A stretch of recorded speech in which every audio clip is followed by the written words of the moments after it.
Are we live? I think we're live. We'll start in a couple minutes.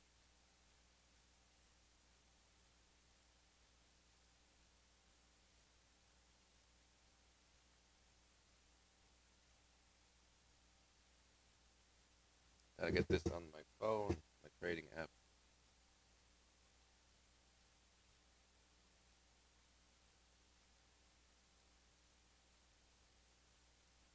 Is it working? Good morning, good morning, good evening, good afternoon.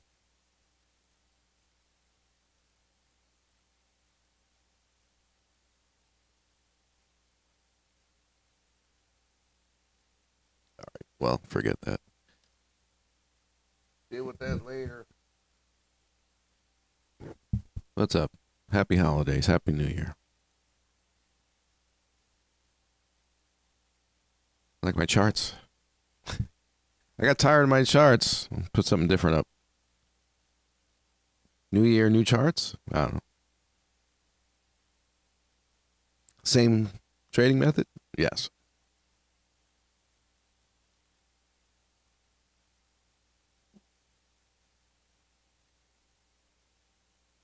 I'm going to check the quality of the stream while I wait for people to show up.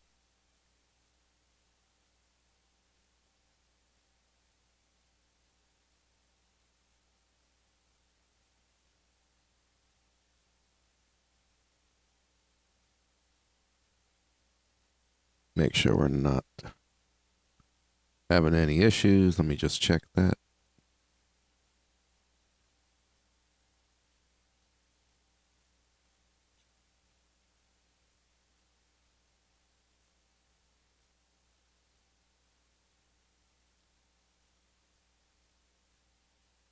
All right, very good.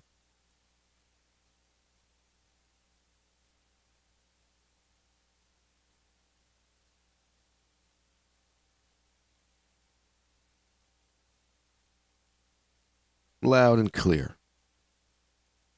What's up, guys? Give a few minutes for people to come in.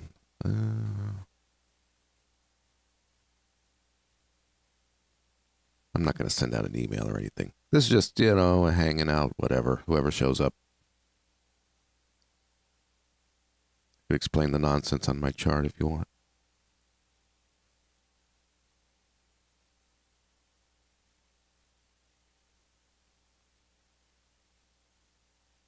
Why is my computer fan making so much noise right now?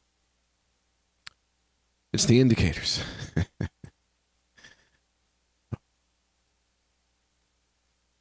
We'll see how that goes.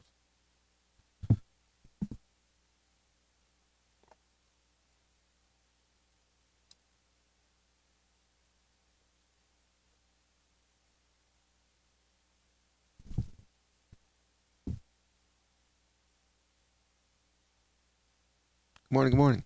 We'll do some analysis. Talk about this and that. I'll make it interesting and informative. We'll see what's going on in the markets. Things are moving. It's December 30th. But it's like a regular good kind of thing going on. Things are moving.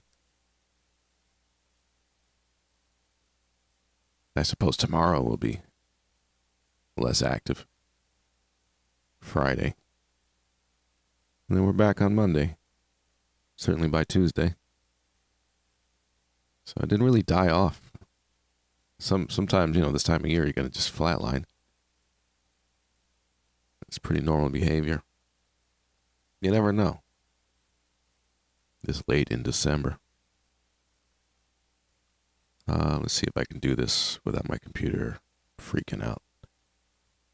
A lot of things open right now. Good morning.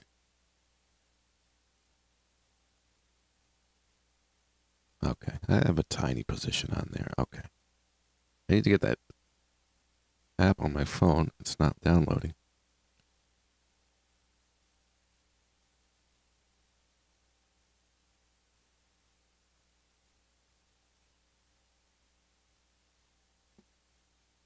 So yeah, really nice normal environment. I took a couple of trades already. I'm still doing my same thing, of course, but if you're wondering about the charts, I can explain it. but it's really just kind of highlighting some important things that I already know and do and teach anyway. A lot of you know.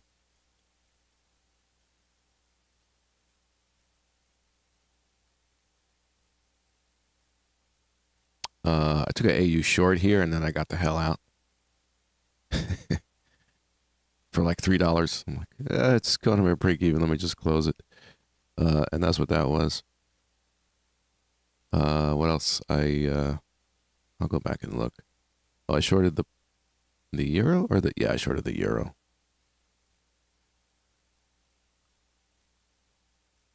I caught this move down here. I think that's what it was. I'll go back and look. And we're seeing some strength here, so I got a small position looking for a little quick bounce here, maybe to catch an up move.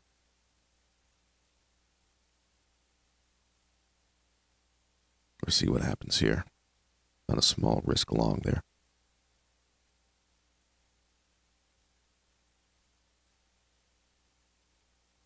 But once you make a little bit for the day, it's like you don't want to give it back, so you start going small. You ever do that?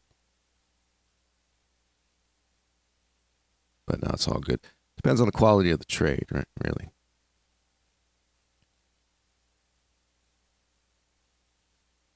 So I don't expect a lot of people to be around. I just showed up to hang out, whatever. I'm doing it, so I might as well stream. I haven't done much on my YouTube channel. I know if a lot of people don't show up because they're not even trading right now or whatever, people to watch this later. Hi, future 2022 people. So, yeah. We're all getting that year-end nostalgia. Humanity needs to reflect on itself. Say, what the fuck are we doing?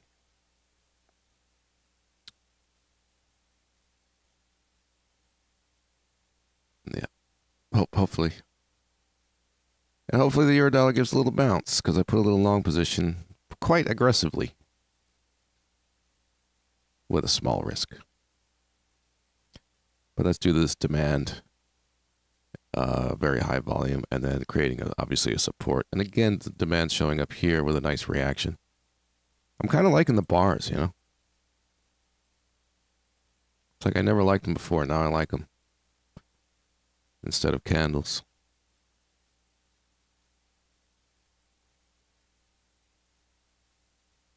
Maybe it's just something different. Change it up a little bit. All right, so whoever shows up, whoever doesn't, we're streaming. This video will stay up on my channel. I didn't really do like a full, check the news today and stuff. I just started taking little scalps. So I should see what's going on. That's good. Not seeing much supply coming in here. Hopefully we get a little bounce up and I grab something there.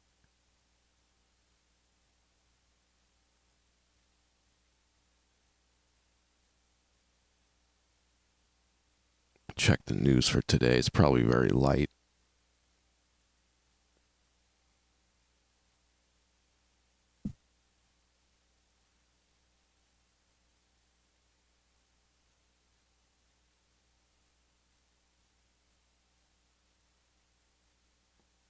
Owen, how are you? Happy holidays. Happy New Year. Christopher, what's up? Yeah, I just decided why not. Market's moving. I already pulled out a few pips.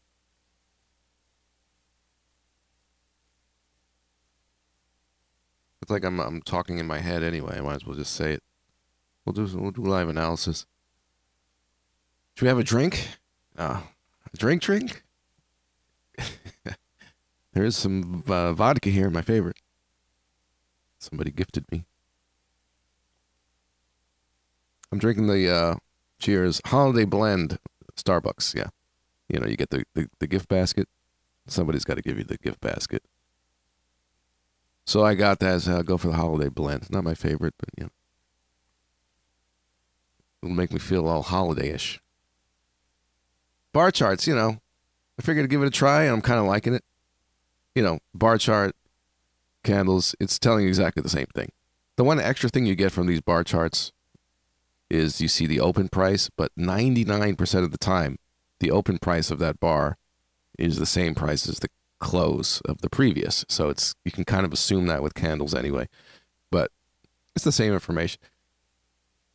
I just got bored. I'm bored. I have no, like,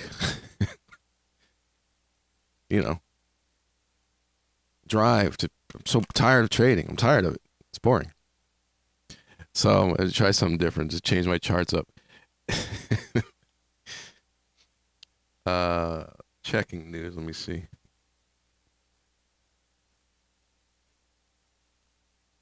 Late. Oh, you didn't miss anything much here. Just getting started. Just hanging out. Coffee and then maybe vodka might happen. Happy New Year. Start celebrating now. Right? Yeah. Wish I had some pizza. Pizza and vodka. I don't know. Now I'm hungry. Yeah, news. Forex Factory.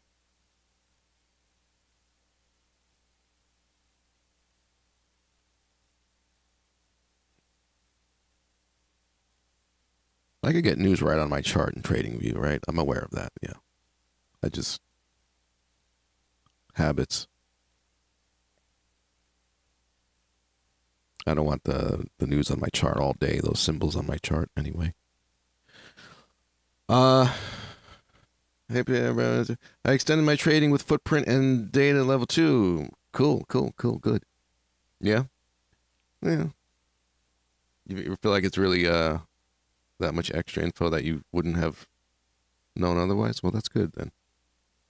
All of the old pros are using bar charts. It's the same thing.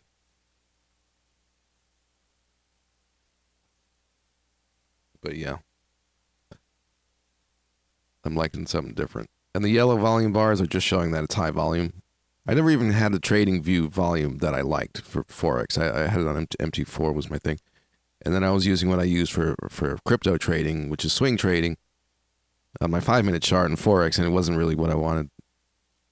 And this is really all I want. I just want to highlight, you see the yellow, I just want to highlight if something's high. That's it. And maybe it's adjustable, like how high it needs to be highlighted, whatever. Just on the eye, you know, at a glance, you know, just so it stands out. You don't need no 10-colored, weird, crazy. I was going through the volume indicators on TradingView. Oh, my God. Like circus colors. You know, I don't even know what they all mean. It doesn't tell you. You know, complicated. I don't even want a moving average on my volume. There's no point in that. In my opinion. Coffee and a doobie. Yes. Oh, the doobie too. Oh my gosh. So we do coffee, the doobie, then the vodka. And then I'll heat up my taco because I'll be hungry.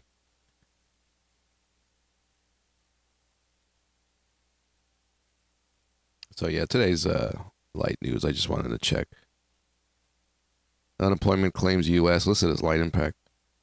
8:30 U.S. 3 hours and 15 minutes from now. Yeah. That's at the open anyway. It's already bank holiday, Japan. We got PMI. Oh, isn't that inflation or something? All right, whatever. Yeah, there's no problem there. Inflation, it's fine.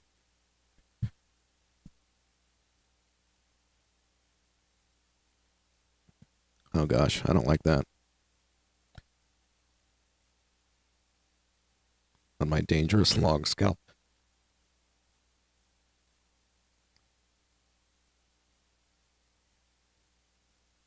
Welcome. Happy New Year. I'm trying to get my trading app back on my phone. I think my phone is just full and it's not even wanting to tell me that at this point. Like, just, why are you trying to download something?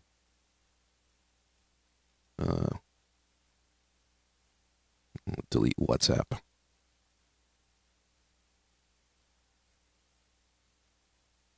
Try it again.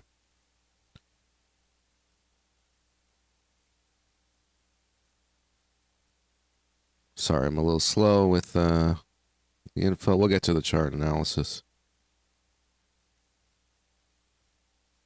Just want to see if I can get this app to download.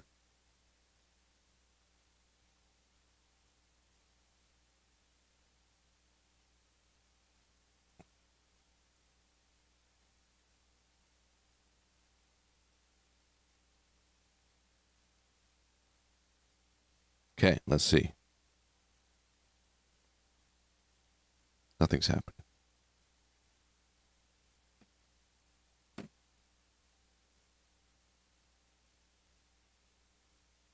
Maybe I gotta restart my phone. I'll do that.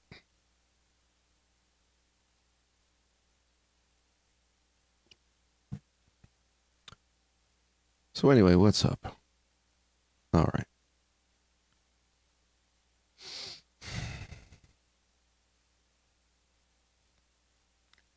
Sister 19, LOL. Oh. Hey 19. Yes. I actually deciphered what you wrote there. Are you already hitting the vodka? What is it? Champagne. So yeah, just to explain what's going on with my charts. Pete, you doing something different? No, not doing anything different. I'm tired of looking at the same shit, that's all. I've been trying out the bars, liking it, as I said. Again, the volume indicator, yellow just means high volume. The rest of them I just made all blue because I don't even want to know. Okay, just high volume points it out. These arrows are no supply, no demand. It more or less catches all of them, it looks like. So it's, volume lower than previous two. On an up candle, it would be there. The no demand, and then volume lower than previous two on the down. The no supply. So, yeah, I don't know. Is it annoying to have all these arrows everywhere? And then you have, what's the yellow? The yellow is high volume. So when you're actually looking at the chart, right, and not down at the volume indicator, you're just looking at the bars, you actually get to see the important spots. It does it pretty well. I went through like everything on TradingView that was available. And these are pretty good at, if you're looking at bars, because you can't put your eyes in both places at once. So if you're just kind of looking at the bars, the price bars, okay, this highlights that it's high volume relative to the past, which is nice. It doesn't have to be some absolute number. It's just relative to recent activity. That's the highest volume in hours.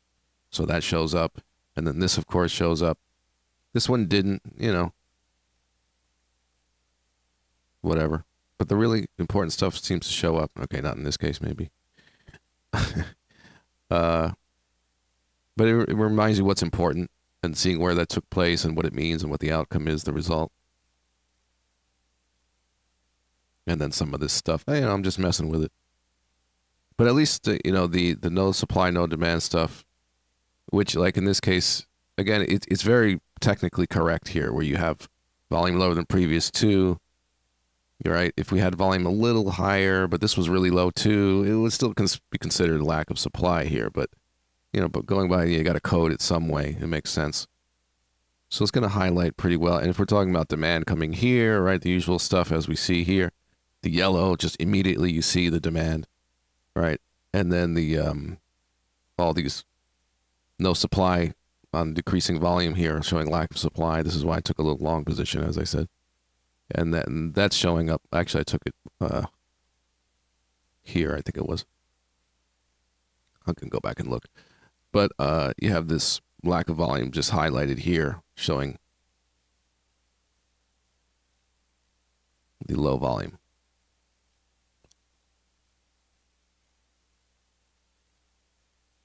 Is it? These dots, I don't know. It came with it. I can get rid of them. I think it's most likely the 20 SMA. That's all it is. If price is above or below the 20 SMA, I would bet you $1 million. That's all these dots are. And of course, I have my 50 and 14 EMA. So, I'm doing the same old thing. All right, so I'm hitting the 50 here on my long scalp, the 50 EMA, which acts as a potential resistance. Test area. It's also 50 fib, so I might want to move my stop to break even or something. Well, I got to restart my phone and get the app.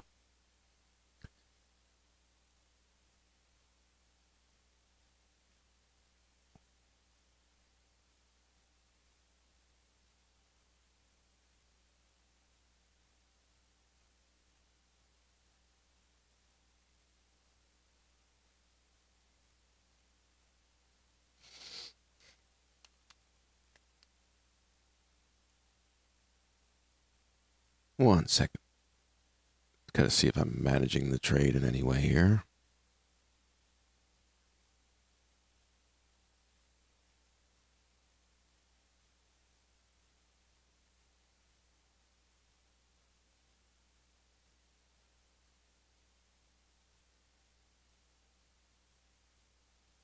The entry was 48 minutes after the hour, in case you're wondering. So I've been in it like 40 minutes already. Really? Wow. Time flies. This is important, the reaction here. Yeah. Can move my stop to break even. Kind of see how it goes, or at least shrink my risk down. I kind of been like scalpy. And just, scalping is all about the losses have to be small. If you keep the losses small, you're free to do whatever the heck. As far as managing the take profits, right? But, scalping in such a way where really there should be minimal drawdown anyway for the thing to be working out right.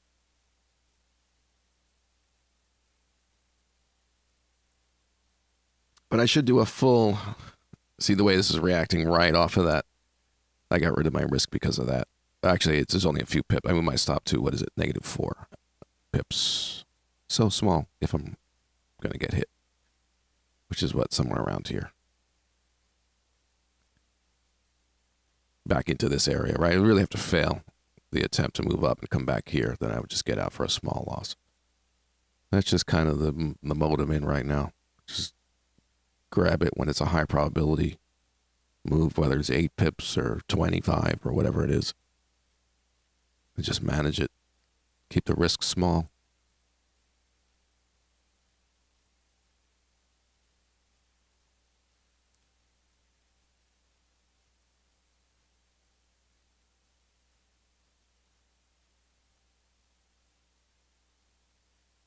Try this again.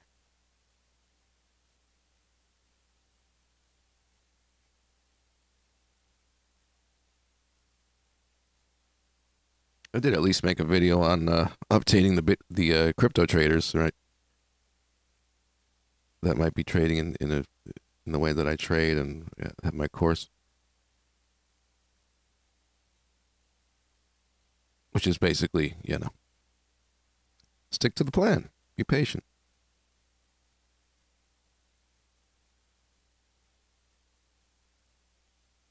Okay, App Store. Try this again. Trying to get my trading app back on my phone. I deleted it because, oh, here we go, yes. I deleted it because I needed memory for the moment, and then now I'm trying to get it back. Trading on my computer with everything running right now, the fan is starting to go, so I don't want to push it.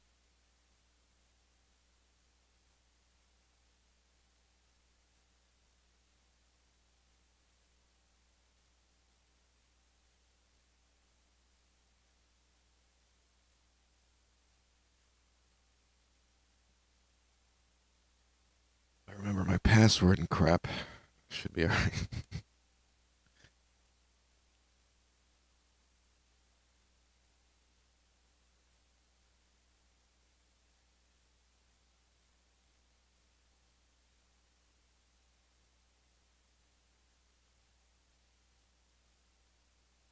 Oh, nothing saved, really.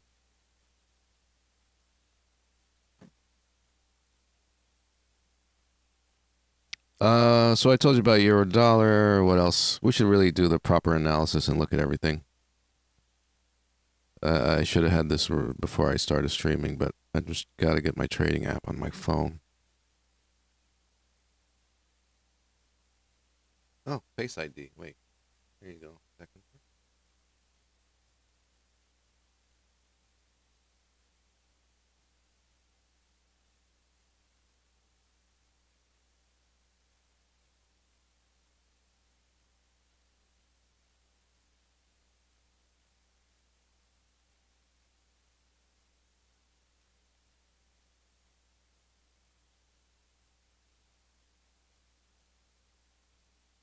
Anything you want to look at, let me know. Anything you want to do, let me know. Lizard people, no.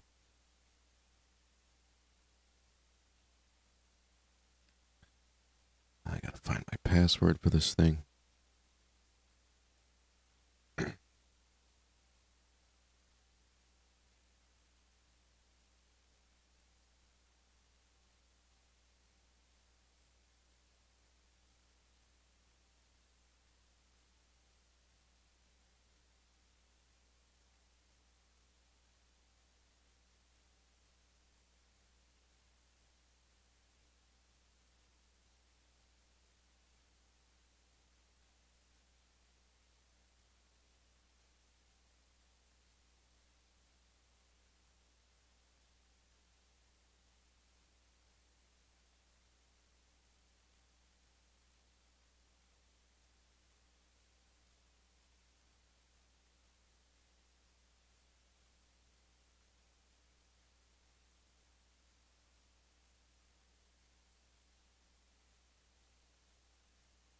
Do I want to enable biometric login? You gotta call it that? Biometric? We're doomed. Yes, Face ID. And biometric login. Oh my god. Need a blood sample?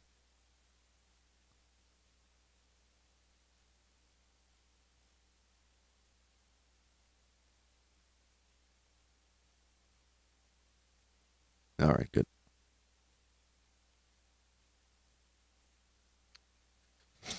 Okay, now I can relax. So,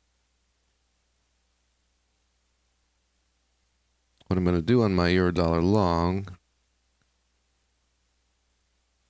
is put my stop at break even now.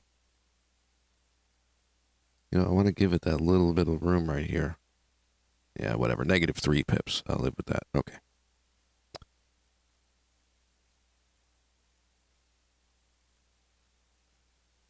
Okay, very good.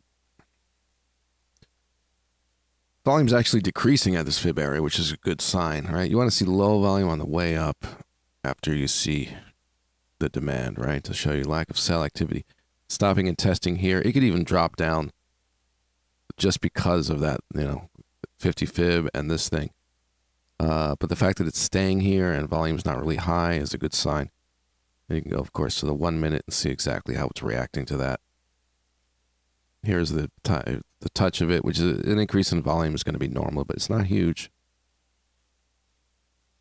Getting an idea of the sell orders coming in here, right? It was able to close up too.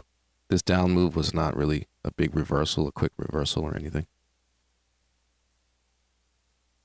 And again here on a move up, a bit of excessive volume, a bit extra with a downward reaction. So there is some selling you could tell right in here at the 50 fib, but so I got rid of my risk on the trade now. Or was it? -3 pips. But whoever's willing to sell here may have gotten in, right? And we might just float through it now on low volume. And then we'd be headed very likely to the 618 quickly after that.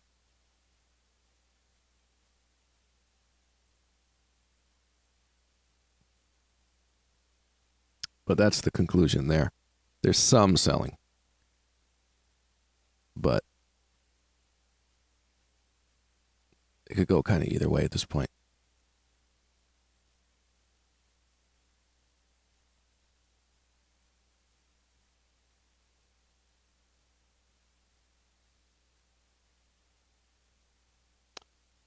I know you don't trade it, but I took a short scalp off the weakness up on Swiss yen. Let's see. I'll bring up the chart, yeah.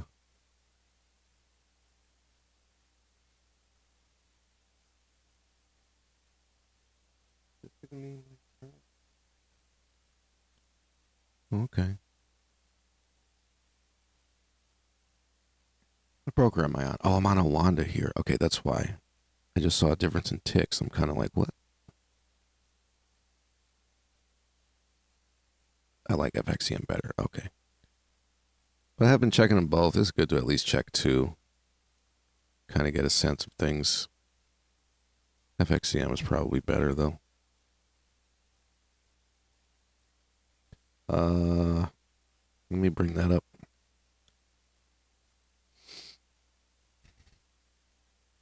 CHF.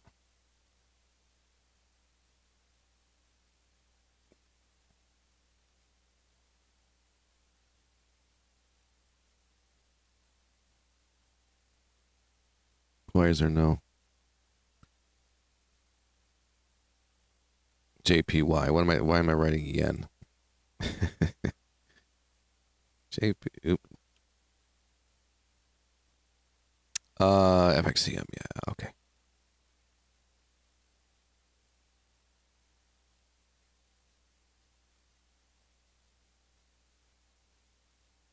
No idea what the story is at the moment on here. Oh, I also have fib pivots on here, which I used a while back, and I really liked it. I can't remember why I stopped using them. I think it was just because I wanted everything off my chart. I had one of those phases, you know. I'm trying. That's what these lines are, fib pivots. Okay, so you said that let's take a look. You took a short scalp off weakness on the, okay. That's an easy thing to see. Let's see. Short scalp off the weakness. Early, when was that? Let me see. Did you mention that? Like earlier today?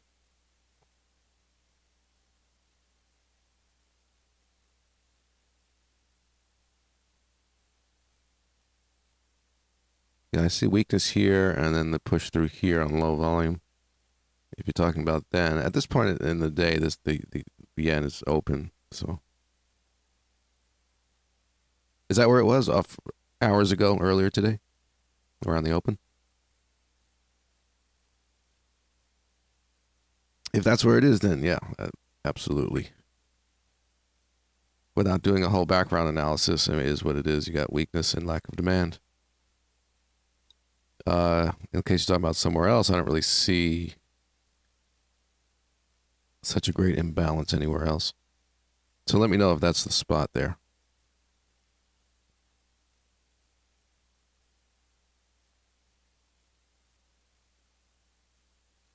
What else is going on?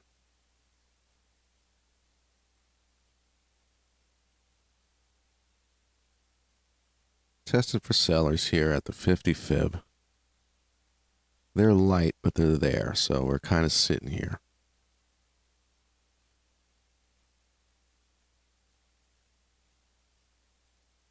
Low volume here is good.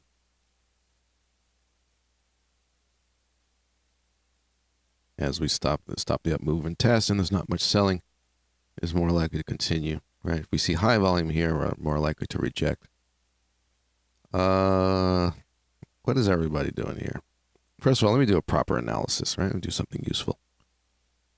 I don't know what I can do with all these freaking clown show colors on my chart right now. Clown show colors.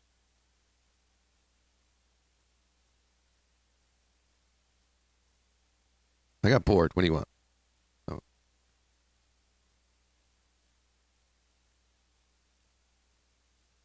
You have to deal with whatever nonsense I put up on the screen.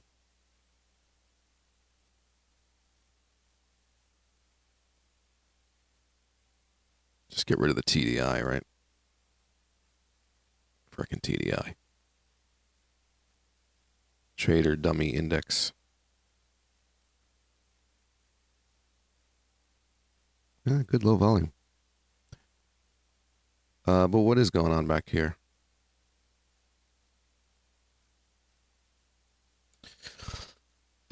sellers. The fib pivots are not bad. Not bad. All right. See, look at the low there, right? Yeah. Well, something going on. All right. Weakness yesterday on that up move.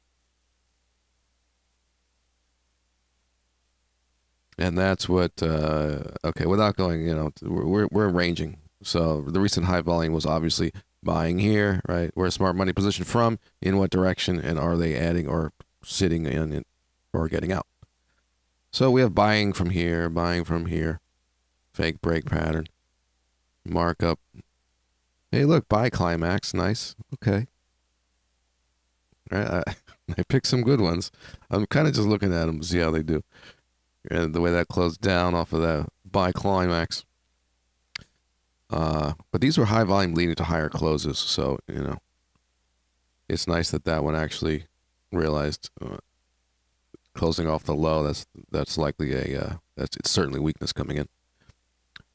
And that accounts for today's down move. And then it looks like we probably just did a 618 overshoot here.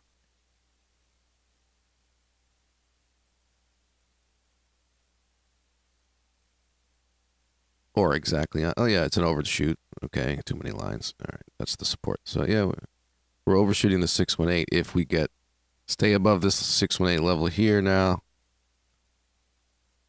on some volume. So, it's still looking quite bearish unless we see a lot of demand coming in. That's not a lot. That also includes the London Open volume. So, it's a little on the high side, kind of artificially, but the strength gets confirmed here, and we see what happens in the fib in there. And we may go up and see more weakness for another short, But there seems to be more money positioned short than long. I'm going counter background by taking this long here. But the demand did show up more than supply down here, so it's sort of likely to do a pullback before it continues. It could hit sellers higher up and continue.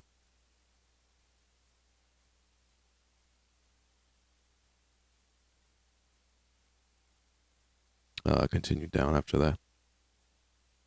You have a delay. Yeah, I know. When I ask a question, I have to wait for it to go halfway around the universe. Oh, okay. So you're saying that you were talking about the weakness yesterday as your background for the reasoning, yeah. Yeah, which is exactly what I was just showing, right? There you go. Exactly. So you see this and you want to be looking to go short. Immediately you know your direction. So yeah, I mean, whether it's Swiss yen or the euro dollar. Same pattern, same logic. That's a nice correlation. These moves on December 30th, are you crazy?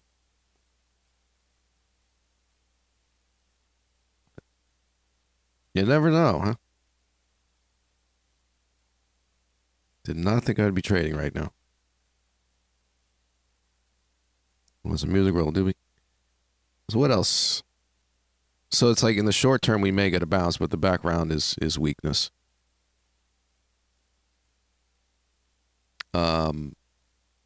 If you want to trade with the background, right, you'd be looking to go short on weakness today, which, could come at the U.S. Open if there's enough activity, if things even happen.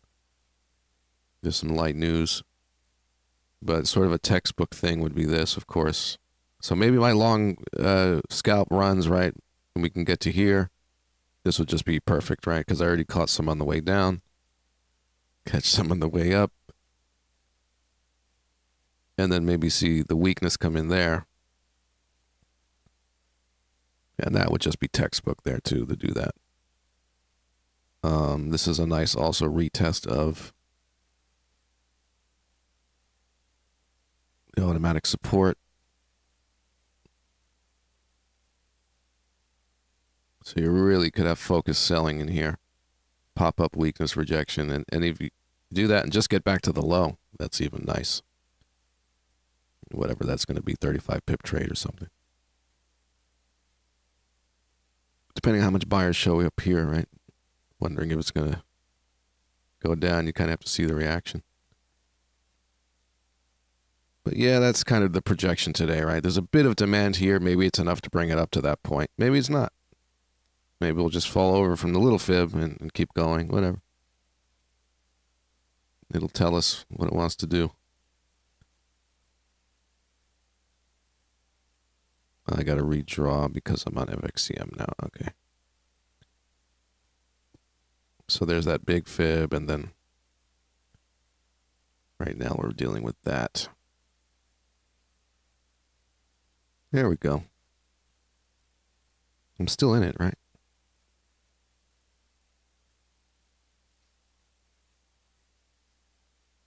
Yes. Scalp Mania 2021, 22.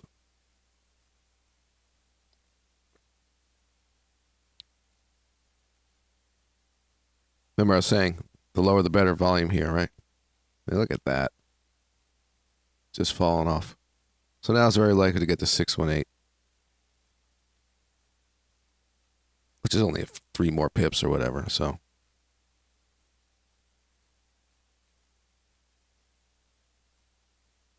That might hit a ton of sellers, right? Again, it's weakness in the background. Who knows? We just know there was more demand than supply here. And at least for the moment, counter background.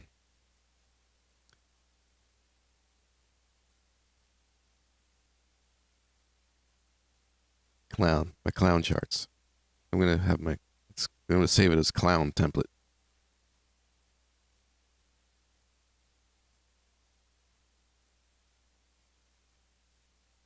Yeah, I can already feel it. I can feel it. Sellers. All right. I'm on the app now.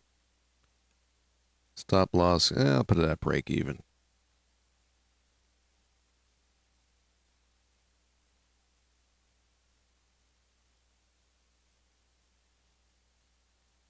Indeed, free trade. Cool.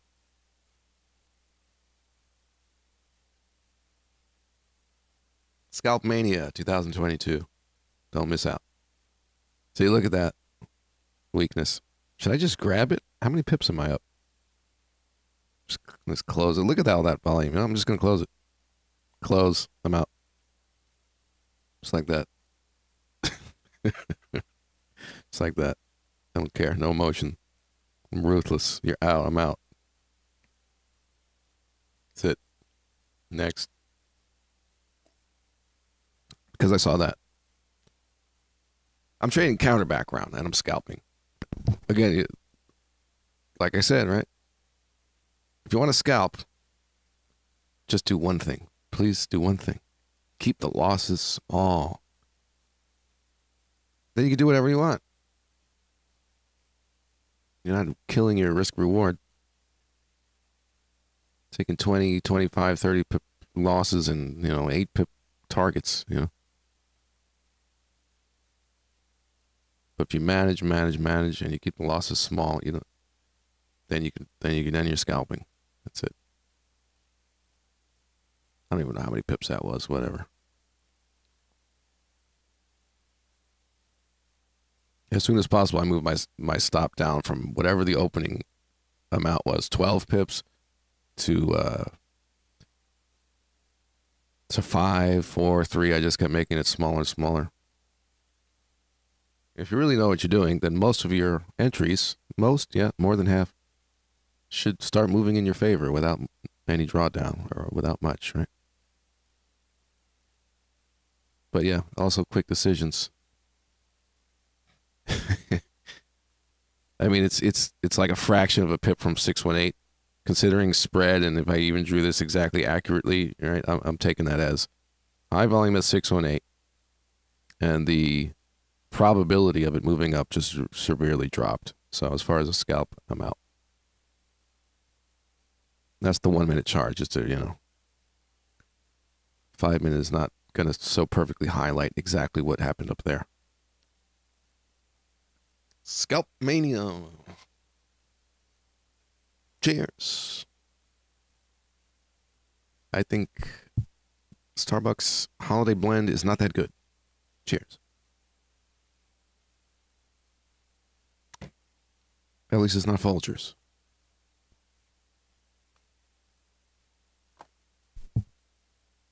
All right, so what's next? All right, we spent a little time on the euro. That's cool. At this point, let's see, right? Does it try again to get through 618 and get rejected on high volume? Maybe you want to go short. Does it float on through and go without me, which is fine?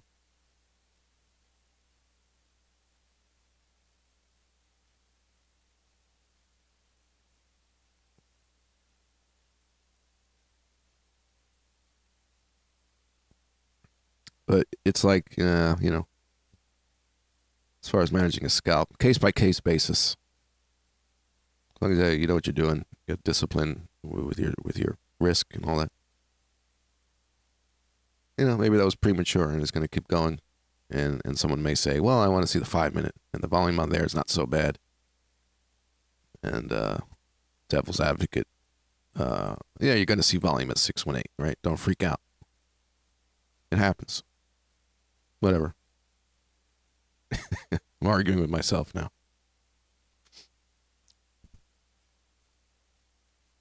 I think also the fact that it's counter background is in my mind because there's a lot of money still short, and this is one of the places that they'll redistribute or build up more shorts. If it doesn't happen here, likely there, right? We'll see.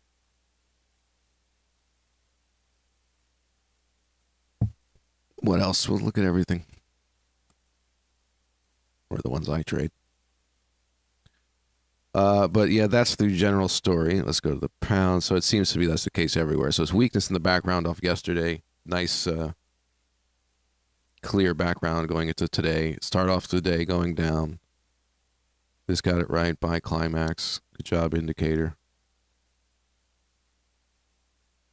Pete, what's that shit on your chart? Ask nobody, but they did in their mind. So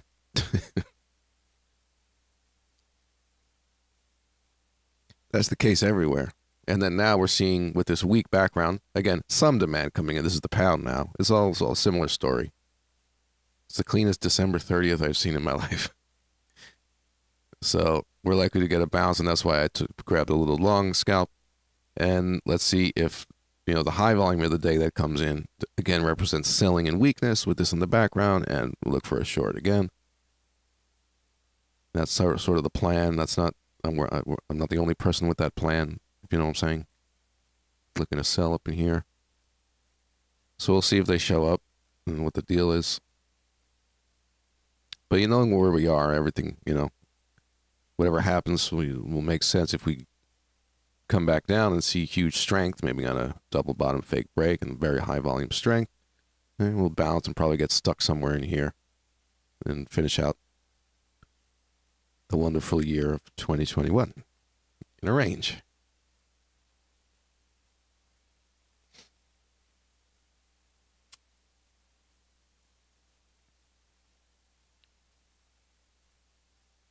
So that's where we are. As far as scalps, what would I do next? I don't know. I like my different charts. It's like, I won't say that. It's different. Sometimes you got to change it up. Maybe it's like midlife crisis. Like you get a fancy car.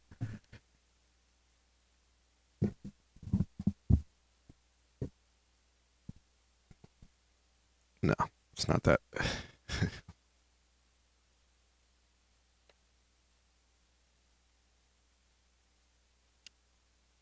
So everybody here, I recognize. As far as at least who's talking in the chat. There's like nothing else to teach. We're hanging out. If anybody has any questions, let me know. I will be back to the live session starting next week. I guess I'm doing that. I miss it. So if you want to subscribe, I'll update the website and stuff. I'll probably do 1 hour into a London Open, because the first hour the volume spikes and all that crap happens. As I always say, it used to not be that way, and being there at London Open was cool, but now it's like you get the spikes no matter what. The volume's high. Here it is today, and it's all over the place, and you're not going to read too much into it. Let it settle. Maybe 3:30. But yeah, that first half hour, I'm not getting into a trade, so whatever. Probably start at 4, which is here. The beginning of the long setup. So yeah, Tuesday, Wednesday, Thursday, an hour into London. That's the plan. I'll update the website for the sign up.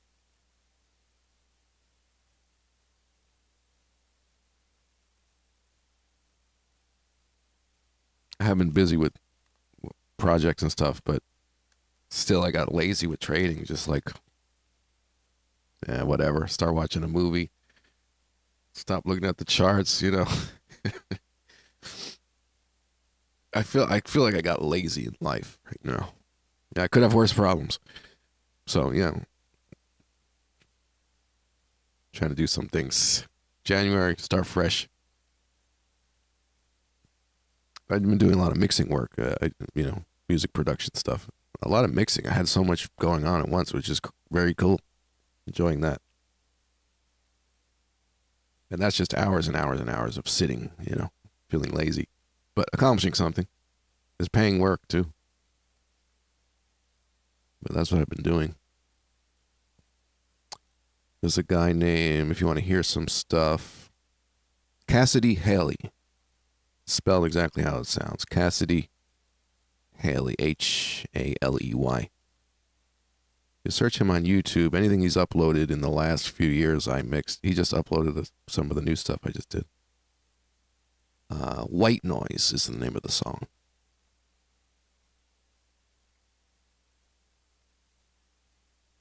Yeah, 618 test. Let's see what it wants to do.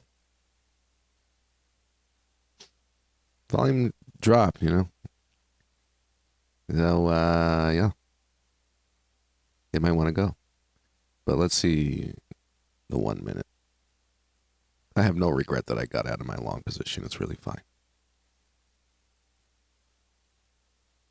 But there's technically the 618 overshoot. We even got an arrow. So we know for sure that the volume is low.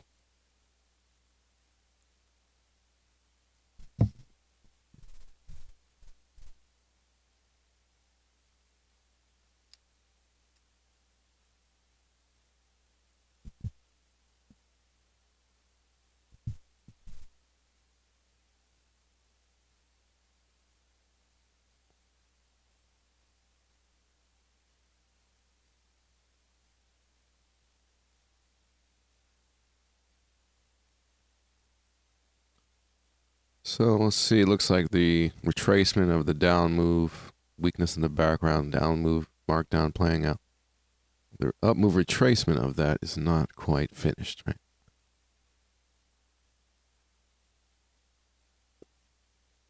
But we are extremely likely to hit weakness somewhere along the way, and that could start off the short setup. At this point, catching some on the long and just being happy with that, and maybe waiting for the short, or at least not chasing it. Maybe we see lack of selling and a bit of strength, right? But right now, I'm not going to try to worry about chasing it long if it wants to continue up. Maybe see what happens on a 14 EMA test and whatever.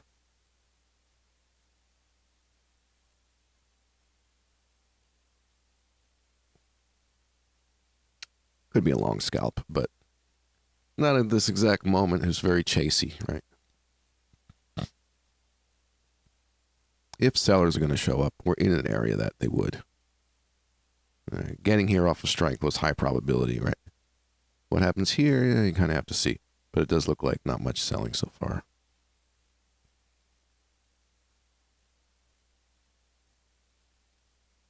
Is this good? Is this helpful? Is this informative, entertaining, anything? All of you know this stuff. Preaching to the choir. You want arrows too? It's indicator VSA V6. I don't know. I went through a lot of them. A lot. All of them. Wait, that's not it. Oh, yeah, it is. Okay. I don't even have them all on. There'd be arrows all over the place. I just want the no supply, no demand, and then the high volume stuff. Buy climax, sell climax. These are, you know, bag holding, bottom reversal, sideways up thrust. The illegal type of things going on. Climactic. Yeah, but those become a little too much. Arrows and dots everywhere. I kind of like this setting on those. Well, that's the thing at the top.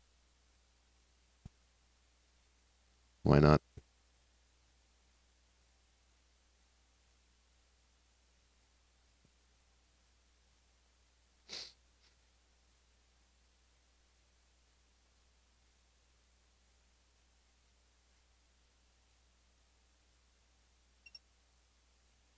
I don't even have my music properly routed to OBS. Let's see if I can do that right now. Fill the dead space a little, but I'll keep up the analysis. See if I see any more entry, scalp opportunities, whatever it may be. Short with the background, long with the retracement, whatever it wants to. We know where we are right now on that.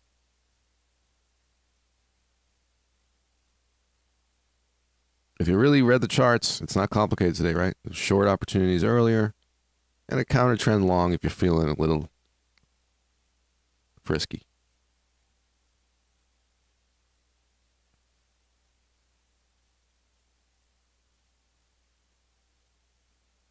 I'm sure some of you did that, right? So far today. Let's see. Sound settings. I gotta go here.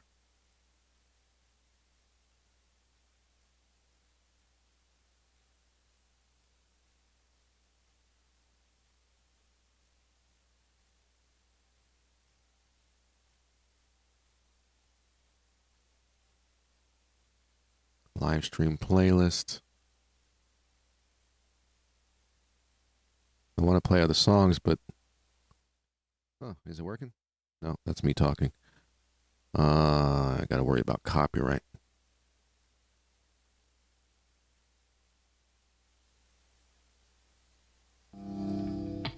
Oh, there it goes.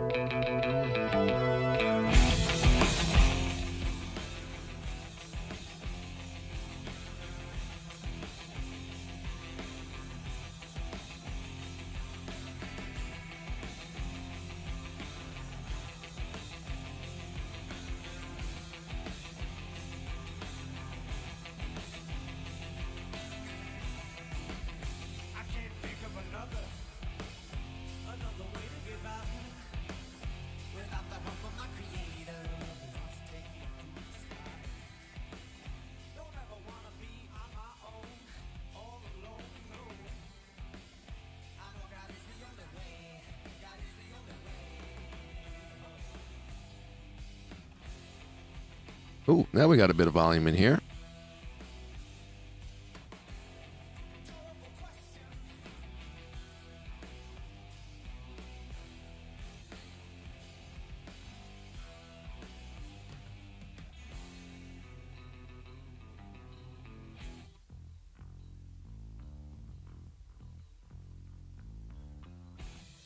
Are they all doing that? A bit more in the pound.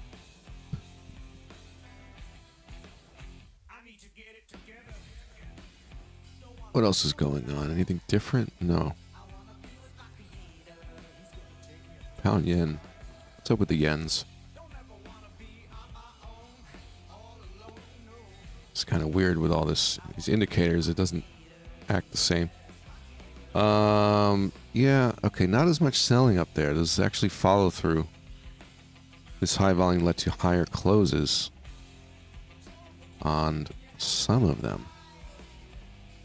Huh. This is likely to come down still. They hit weakness up here, maybe. But you see the selling into the up move here, here, which is early in the day, but that market, those markets are open, both of these markets. And then here we're probably going to hit even more selling and maybe get a nice down move off of that, which could really do a fib retracement, whatever there.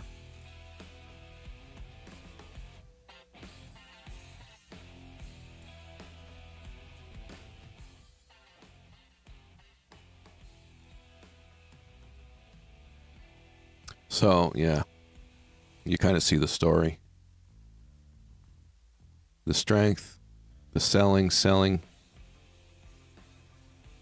but it's still in this markup. They're still selling into the up move. Now let's go to the 5 minute and see, are they selling up here? It's new high ground. Yes, they are. Oh my God. So new high ground for the day just came in. We've been seeing selling it up moves. Oh, okay, the high volume's here. Here, not so much. Okay, not so much. What's next? Well, we got fib pivots. That's kind of far away. No, not really. Let's see. We don't have a previous high here. What is back there?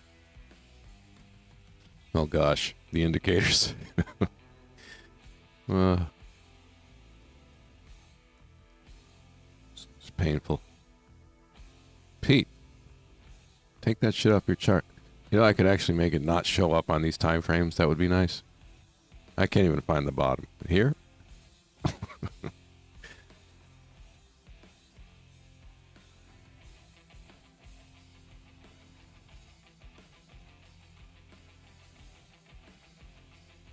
Looks right. Okay.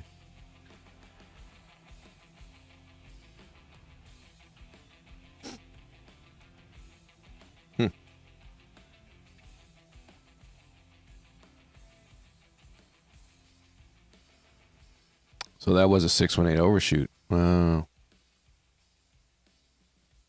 Well, they certainly sold into that up move. Let's see if they end up really knowing what they're doing. We get some more weakness and we come down. That is likely the case here.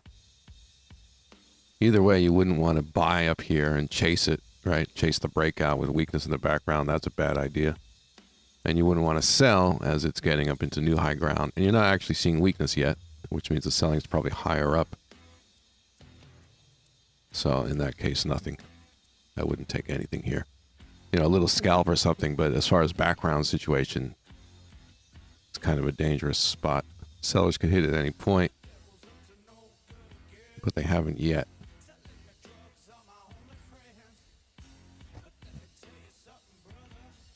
So a little different on the yens with that.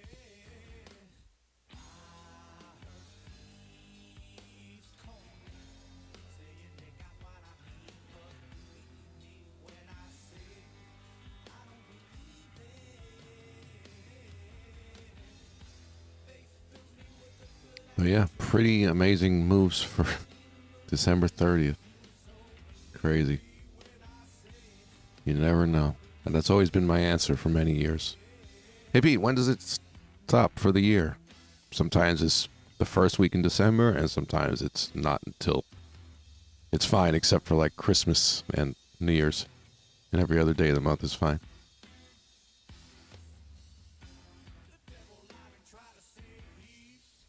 Go with the flow.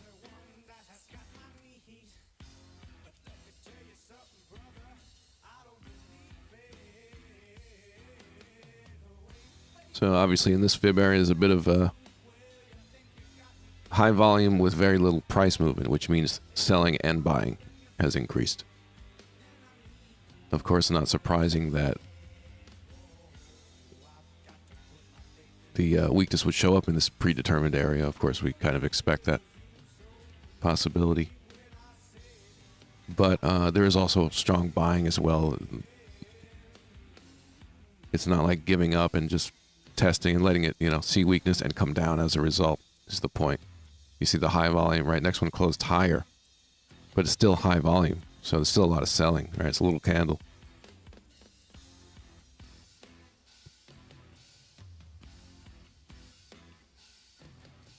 So you have markup buyers pushing, you got selling into it, and it just kind of jumped around a lot and didn't make any progress. Which out of that, maybe churn is the name some people use, but that's technically what's going on. Just a lot of buying and selling.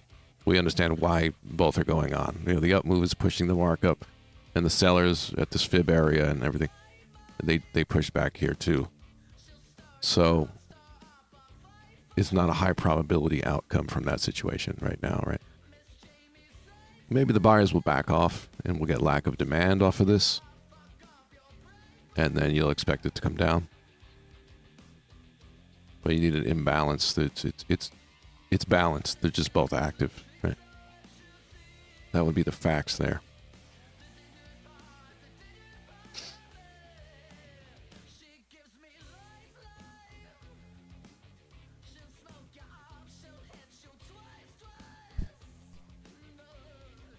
All right, I think it's doobie time.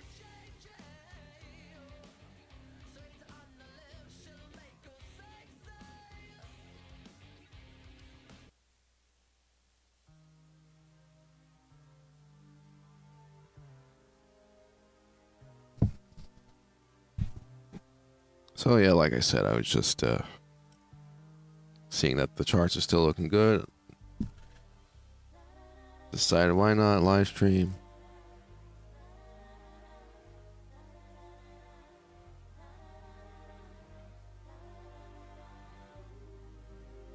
But again, this video will stay up on my channel, so the live analysis is probably good for those learning.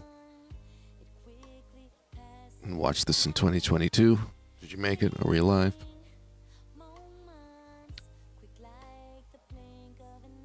So are we done with this crap?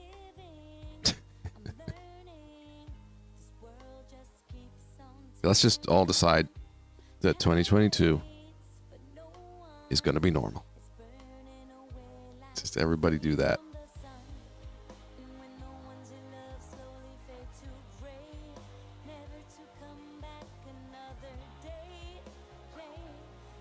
I'm going to avoid all kinds of topics right now. I'm going to avoid things. I told you so. Stop it. Everybody just stop. Oh my. Okay. Doobie time.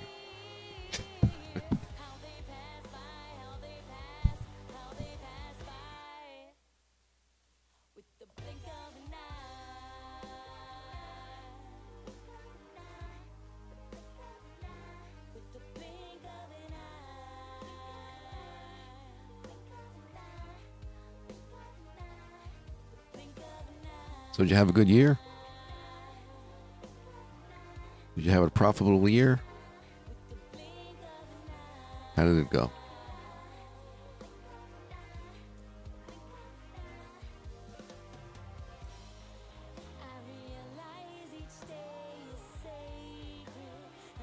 I made about 40 something, close to 50% on my swing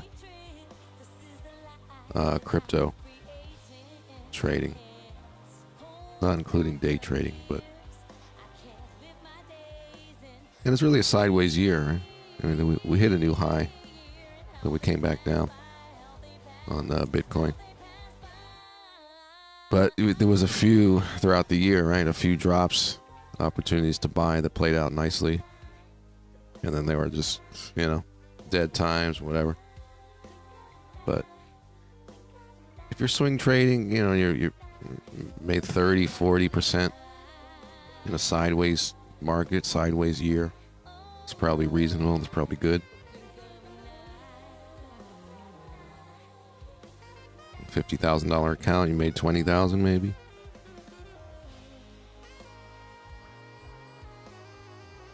Besides the day trading and whatever else you might do.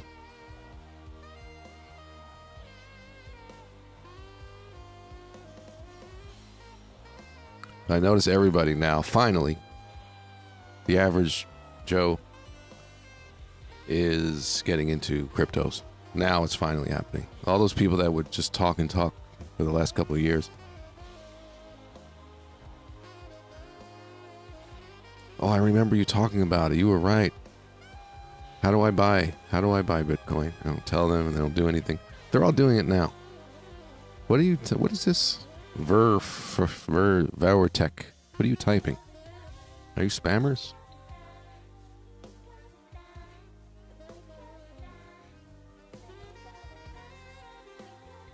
But yeah, everybody seems to be jumping in now, right? The average person who's never traded in their life, knows nothing about trading or investing on their own, has now come around and started buying crypto. It's just anecdotally, people I know.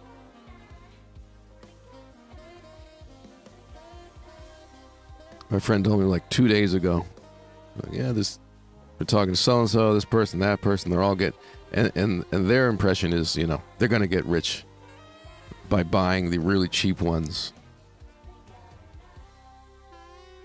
The really, really cheap ones.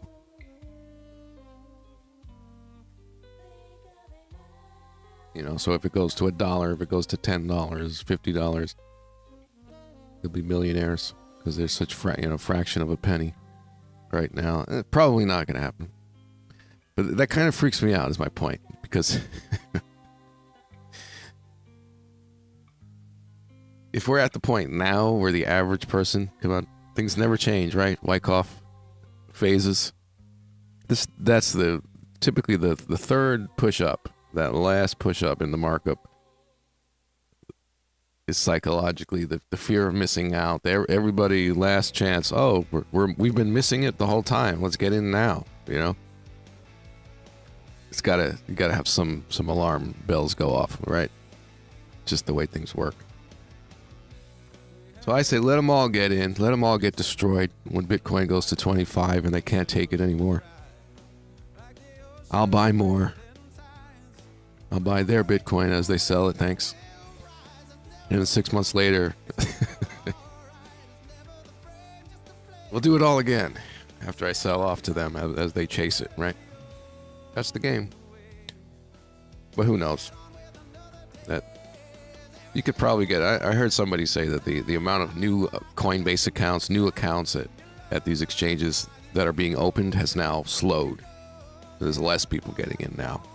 This is, somebody said this on some news. I don't know, but that's not what I see. People around me.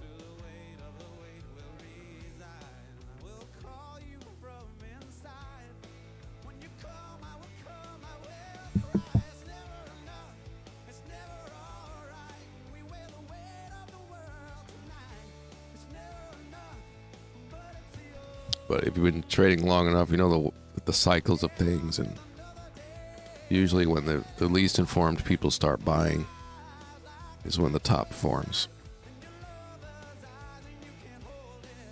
So I'm ready for anything.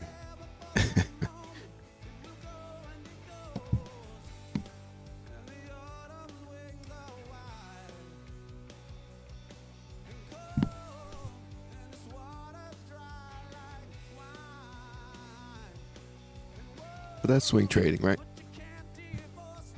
Sometimes you just gotta wait, let things happen. Position right, stay ahead, just be patient. Meanwhile, you day trade or whatever, right?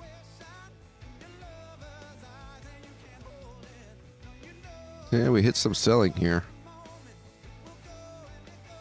But these buyers still want to push. But of course, we still have to clear the 618 with a close, and this could get squashed down. Imagine it's the highest volume of the session, and this closes down with a downward reaction, right? Then we're likely moving down. We look for a lack of demand, and we could be moving down. So the result of this is going to be very telling. This cleared the little fib, hanging out at the high, so you can see it's really not getting sold in too much. This a bit, but we're hanging out up here as a reaction, so it's not really too weak.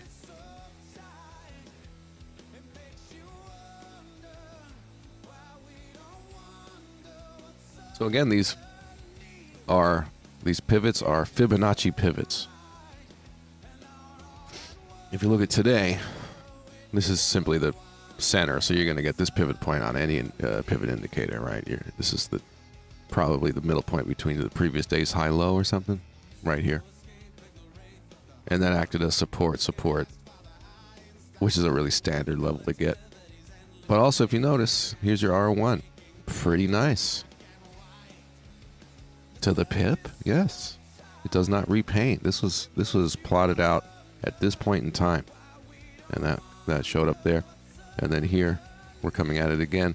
And at this point, it's a line we would draw in anyway, but that was pretty nice, pretty accurate. So it's got the high and low kind of nailed right now.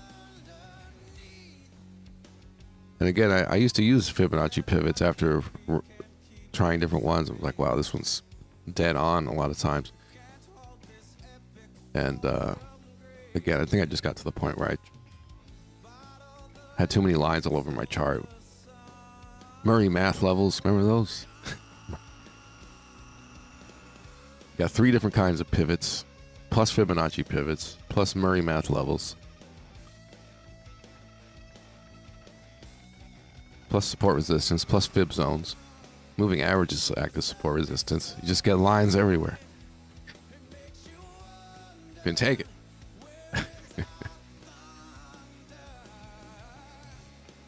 That's pretty nice.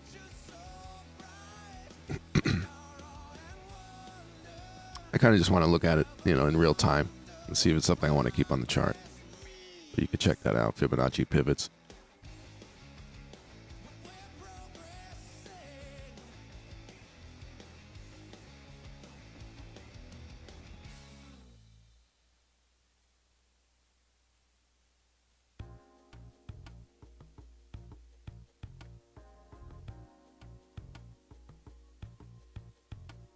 I guess it wasn't so crazy to go long.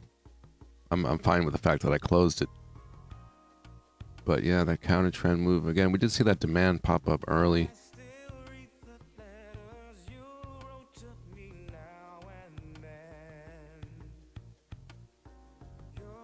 Let's see if we and again, the highs are seeing this mix activity, buying and selling. Selling starting to come in. This guy closing in a minute, not even. And the volume is not high at all there. So those that sold at fib here, right? We know this is a spot where sellers can show up, and there was some. But we also said at the time, right, that the buyers are still pushing. We can't get a confirmation of weakness or lack of demand after, right? So if this is going to continue up, they get run over.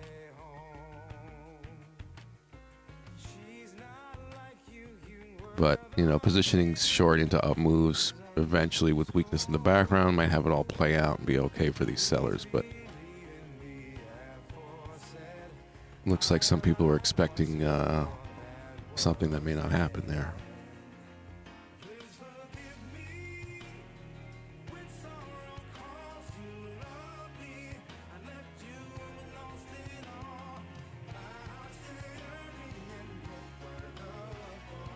Again, here you just kind of see the pattern. That would have been the 618 overshoot rejection right there. But instead, we float on up. Yeah, we're likely, if we hit these sellers here, we're likely going to hit even more when we get to these upper areas. But that's the game. You had your demand, your lack of supply. As you start to move up, where the seller's going to hit. But also be able to follow through and see lack of demand if you're going to expect it to come down again. Not the case.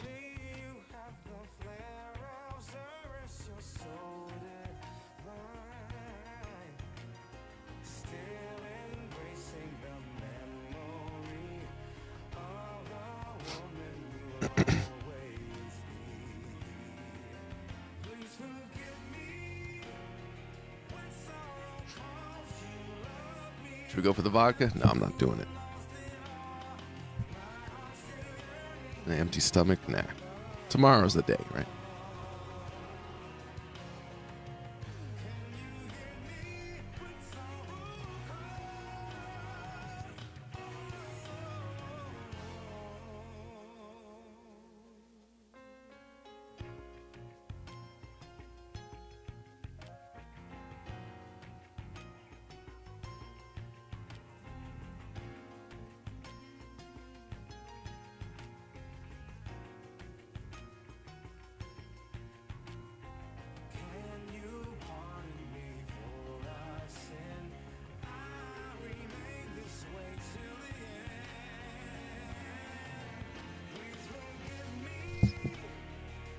How are we finishing out the year on? Oh, we could look at gold and silver too.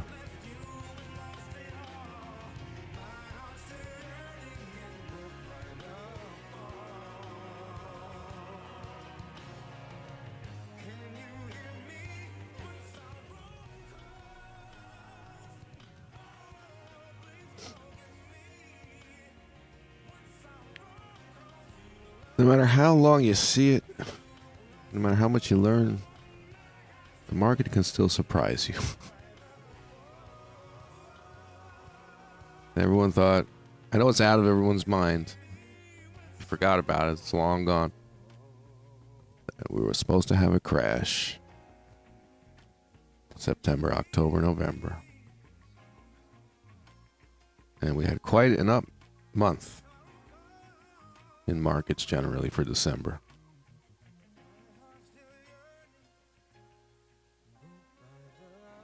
We're going to end it up here. Wow. Always full of surprises. Look at that. Makes no sense.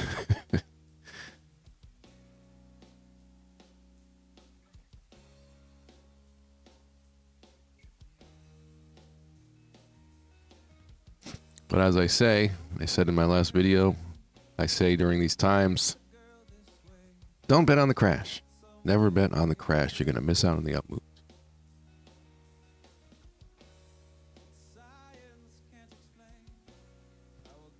And we end up here this year. That's hilarious.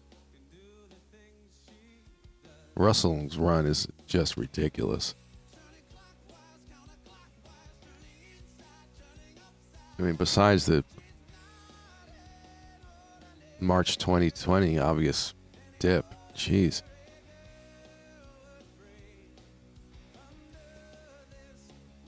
Are we done with the boom bust cycle? Is it just boom forever or boom until something different happens? I don't know. These charts are just terrible on the larger time frames. I'll fix all that for next time, for next week, live sessions.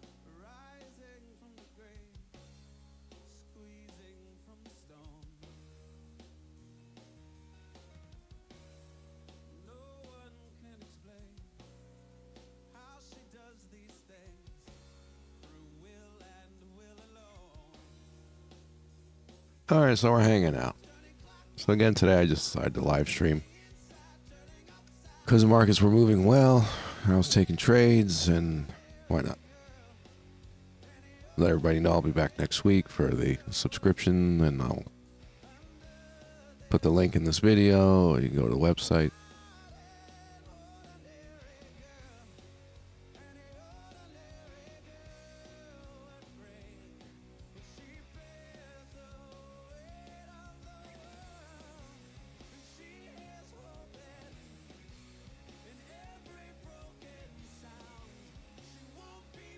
So not much to say at this point analysis-wise. We already know what's going on. Generally weakness in the background. Starting off with the down move today and then hitting some demand, which is having a pretty easy time moving up, and we will certainly know when sellers hit some predetermined areas that are likely. We have marked. Maybe the R1, we're testing out that fib pivot resistance, whatever it is up here. Or simply high volume weakness, but usually it's in these predictable spots. Fib retracements and whatever. And a potential short if and when those sellers show up. They did again to some extent, but it's just buyers aggressively marking up still, and it looks like they're backing off once it got through the area. They were looking to sell. They're not being too aggressive anymore, so typically that means they're looking to position higher, again at an obvious level. And then once that happens and there actually is lack of demand, that you tend to clear out areas like this. and get a move that, again, off weakness off here, 3-5 whole number, whatever here, R1. And seeing lack of demand, this is an area that they're likely this also want to get through. You kind of end up doing that pretty quickly once that demand is gone. At the very least, if not going back to the low or whatever, playing out the weakness in the background. But weakness off enough move here would likely get us at least to here, which is kind of a fib retracement, right? 50% or so.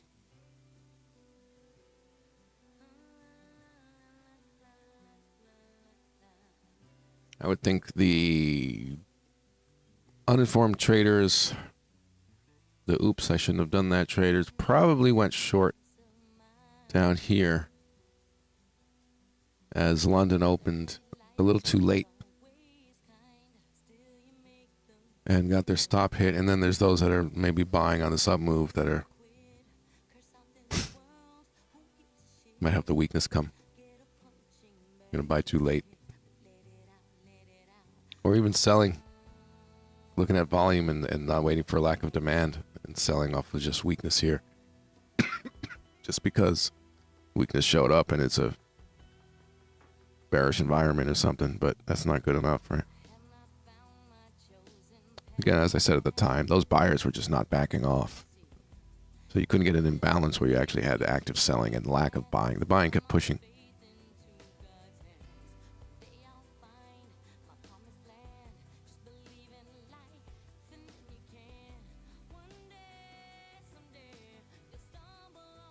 So whoever sold there got run over. And there's not much helping you out at these higher prices as far as it turning. But again, that weakness is going to show up sooner or later into these upper areas. The other thing about the 5-minute chart on UJ, weakness. Yeah, I almost never trade UJ, which you probably know, and that's fine though. We'll still look at it. The relationship between the dollar and the yen is complicated. It's like something, but they tend to be similar, which can give you chop. But having said that, go ahead, trade it. Weakness shows up on 5-minute, not so clear on the 1 hour. Actually, there is huge buying on the 1 hour, so never mind. Maybe a scout out. Yeah, let's see. Okay, so yeah, this is buying and selling. Yes, there was obviously weakness off of that traditionally, but this has way too much volume on it to be a proper reaction. That's okay. Not only did selling come in, but buyers also are not very active. No. Right? So you have sign of weakness, sign of strength, all mushed together. And then the outcome being rangy really confirms that. Here you have some activity up back to the middle again. Here you have some activity back down to the middle. So it's like selling and buying kind of mixed up in there. This doesn't help. You have some higher activity that really doesn't do much. A bit of a downward reaction.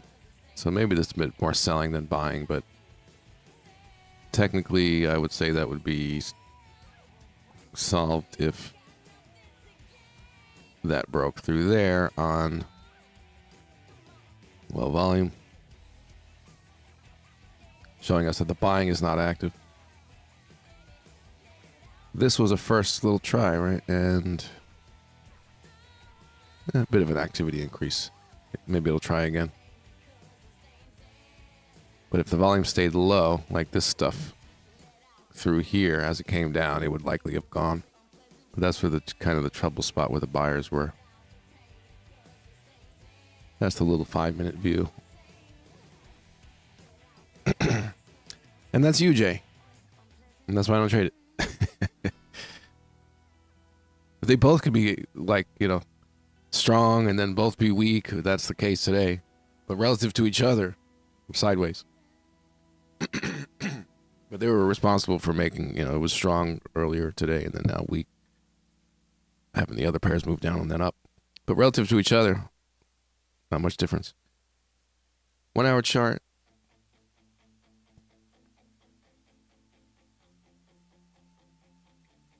On the clown template, you have strength and relatively today, not much weakness. In the bigger picture, that would change the background.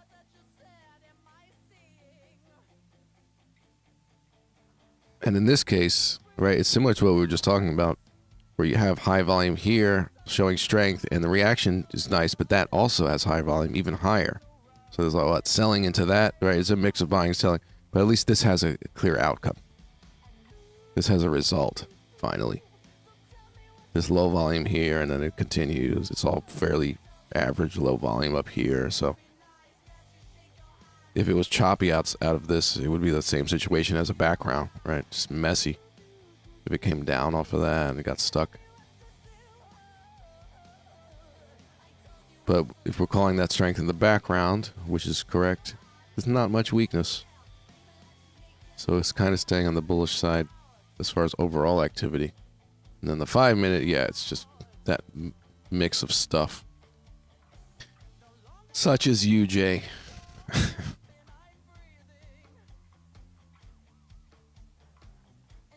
But as you said, maybe a scalp down to some buying, but it's risky. Yeah, exactly.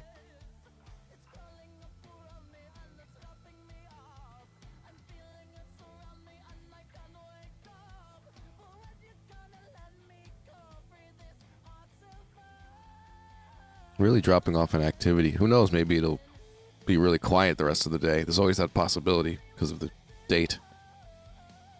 That we started off with something and then it would just die out and get stuck in low volume and nothing really happens. Still a possibility.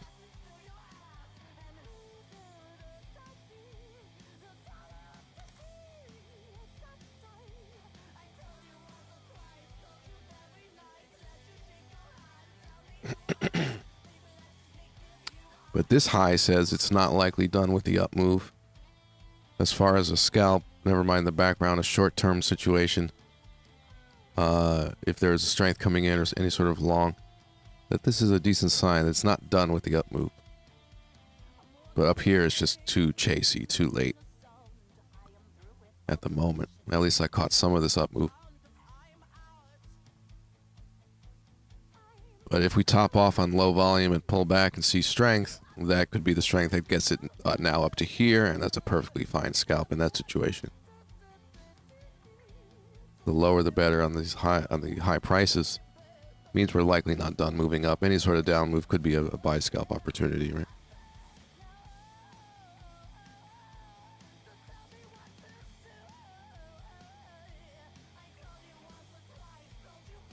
But yeah, this looks like most normal end of year price action ever. December 30th. It's kind of nuts.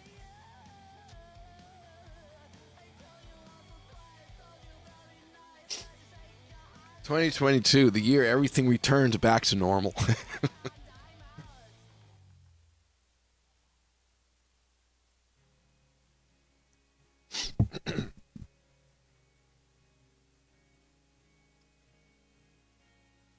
I'm just going to say it. Maybe it'll happen.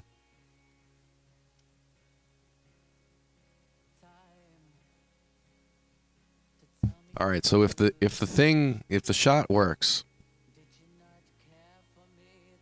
I shouldn't. If the shot works and like 75% of people got the shot. Okay, so that leaves, if it works, right? And 75% of people got it. That leaves 25%. Now, of those 25%, how many people have gotten it and have antibodies? According to the numbers, must be a lot of people, maybe at least half. So we're down to 12%. Now, of that 12%, how many people are likely to get seriously ill? Well, who's obese out of the 12%? Probably 4%.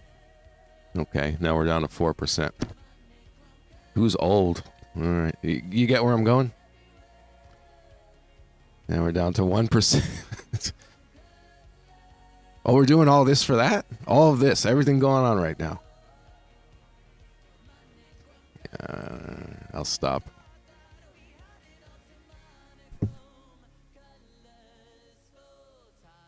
It's got to be the stupidest thing I've ever seen in my life, in the history of humanity. Okay, I'm done.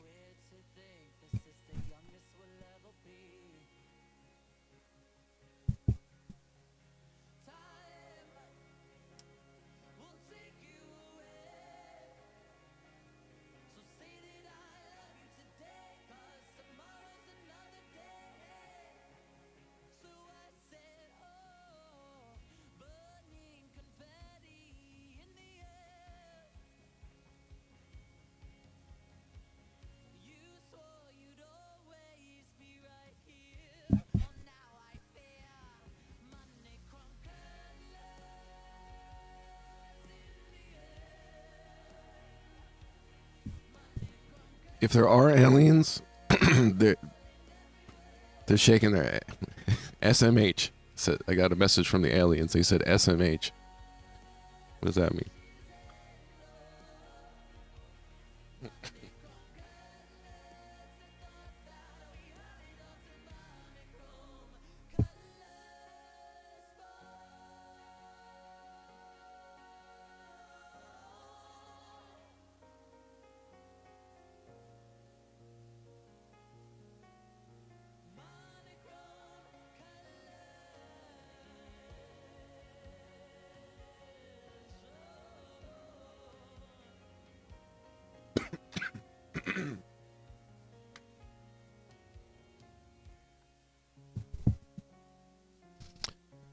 So we are starting to see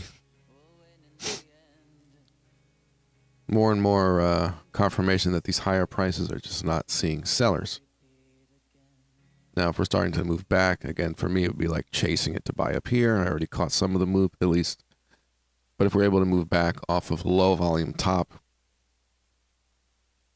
starting off the session with strength and a good push up, and then we're able to come down off a low volume top and see any reason to be going long that is valid for you or what, I have a few ways.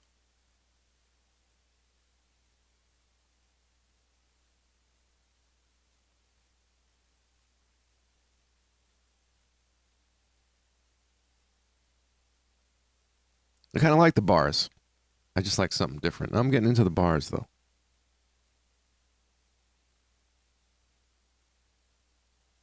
Again, the volume indicator I was using was really just a carryover from my swing trading volume. And I don't want those colors on here. I just want to know, like, highlight it when the volume's high.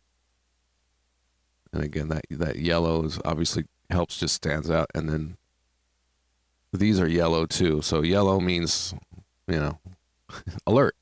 This is high volume.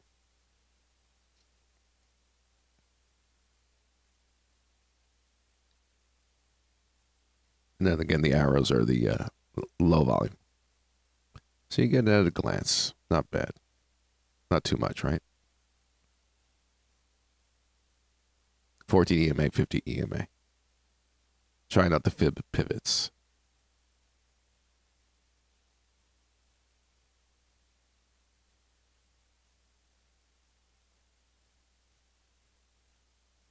There you.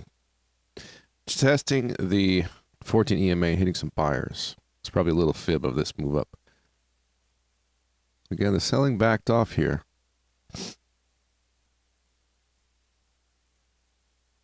And our first little checkpoint, moving average test, we got a bit of buying. I gotta say, I'm kind of liking the bars.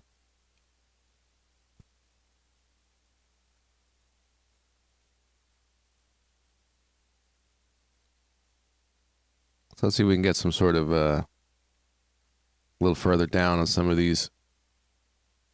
This we don't really need. The 618 could act as a support, actually. I've seen that so many times. So I'll leave that on. We'll see if we can get down a little further on some of these and maybe see some strength or some sort of rejection or 3-candle pattern that's going to show us we're likely running up for that high and trying to go higher. Let's see if that comes around. This, if this closes up, is already saying it's likely going for the high rather than lower because of that reaction. What would that normally look like? Yeah. What is it? Morning star, evening star, something rather. I mean, this is tiny though. This is the AU, and the pip count from here to the high is only like 4 pips or whatever. But it could pop up there, and you put your stop at break even, looking for that next leg up if there's no issue with weakness. Also, though, I would like to see kind of not rush this. If the others are moving down, there is the correlation factor. Maybe we can come down and get something a little more correlated. I always like to, of course, at least test the 14 EMA to feel like I'm not chasing a move and get a reaction. It's a little too aggressive still for me to go long. But it's likely not done with the up move. That much we could tell.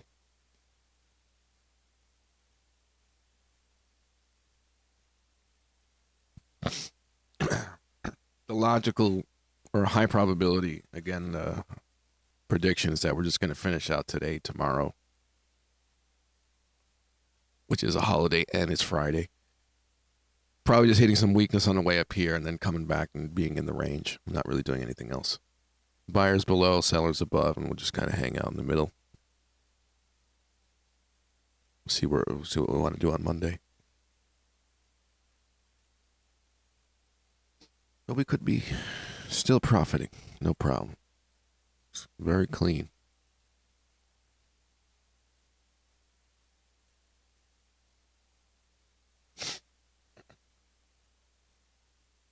Well, apparently I'm getting spammed here. Well, the FYI people. I think they're trying to put links and they're not working. Those are like embedded. Supposed to be a link there. I think I've seen that before. Yeah, it's not working.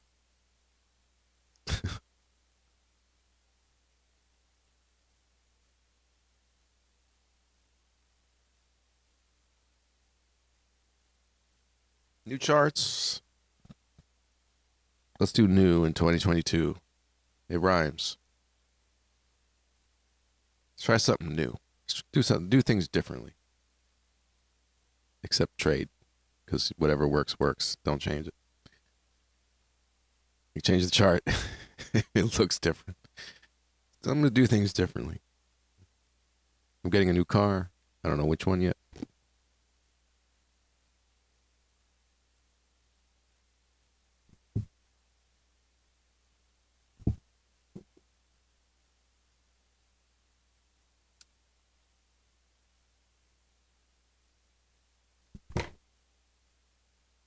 Try something new in 2022.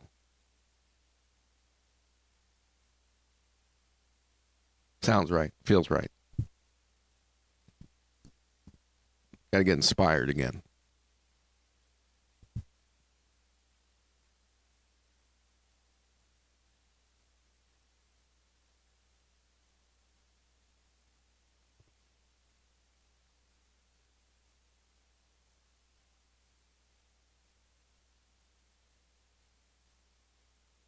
So let's see if there's a little retracement.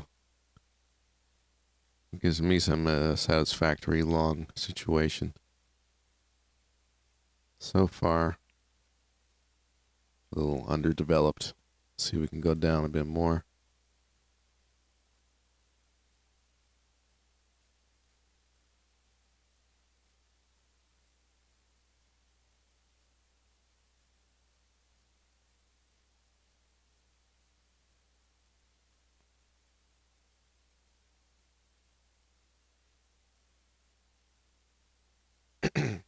Well, the music's still on. I hope it's not annoying.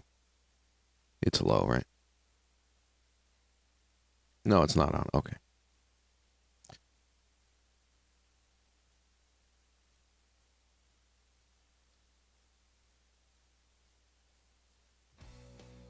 So I'm putting on.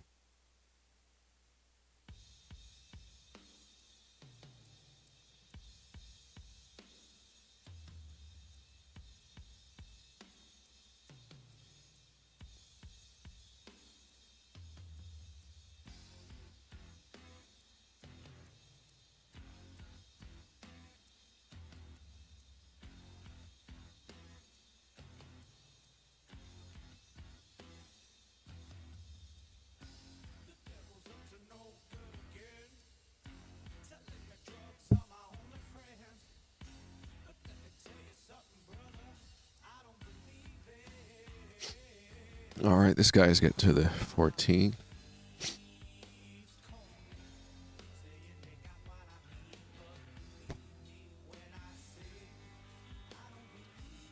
Again, it's kind of counter background, but it's just going with the flow in the short term. Knowing that probability-wise, this up move now is likely not over. And this is likely not the high that's going to cause a down move in the way that it formed.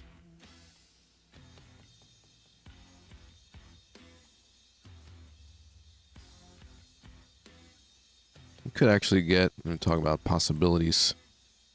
There's only so many, depends how you enter trades. At least I like to see the 14 test and go from there. But then there's also the, that's the old fib, so I guess I'm drawing a new one. Does it line up? 50 is 50.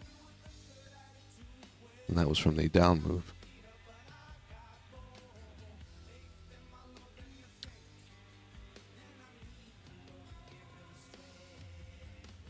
All right, I'll get rid of the old one.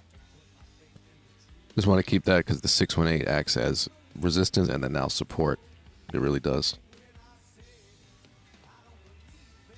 So we have a general area here. If it wants to dip lower and show, you know, if we get a spike in buying off of this area, along with seeing that lack of selling here, we have a nice imbalance, likely get here, at least.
Bit of buying showed up here in the 14. All kind of chilling out though. Let's see if we get a spike that tells us something. Maybe buying into a further down move.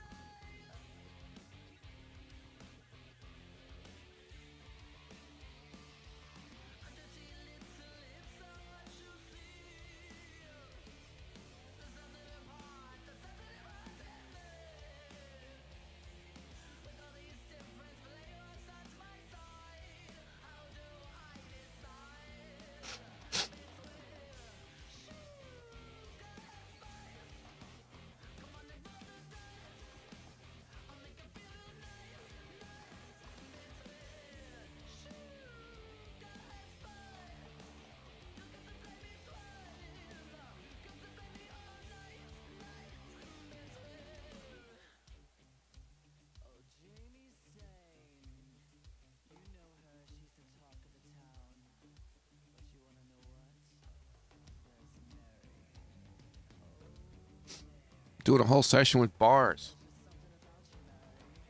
What the heck? I like them.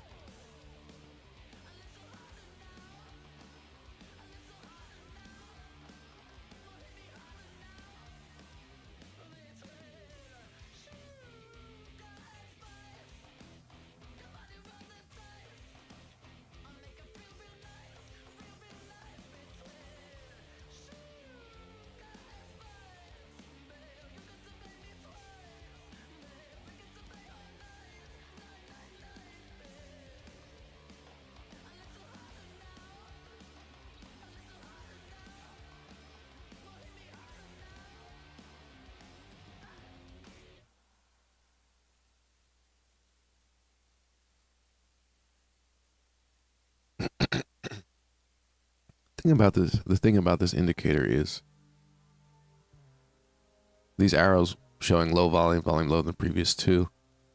are always going to be on the forming candle while that volume is low when it first opens before it starts to pick up. So you're always going to get that arrow at first, kind of jumping around like that. It should not show up until the candle closes, ideally. Doesn't really matter, but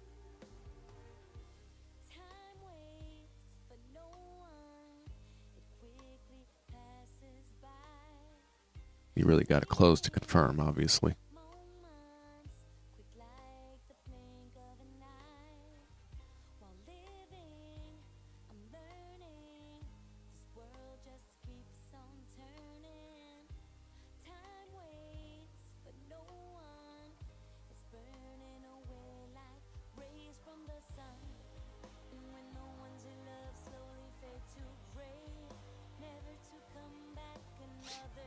What time is it? What else? Oh, it's been almost 2 hours. All right, maybe I'll end it soon. We got some analysis in.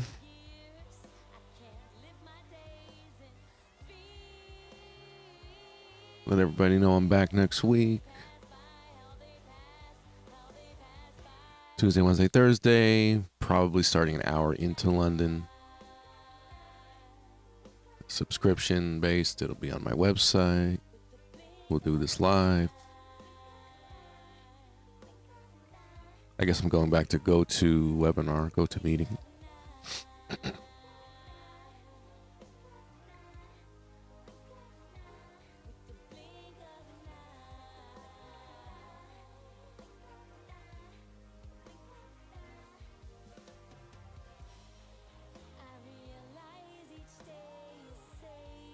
But the sign-up link is not there yet, so that's got to be put on the website.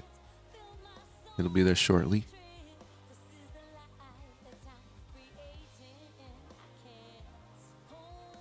Like I said, I kind of thought I was done, but I miss it. I just think I just needed a break. Needed a break.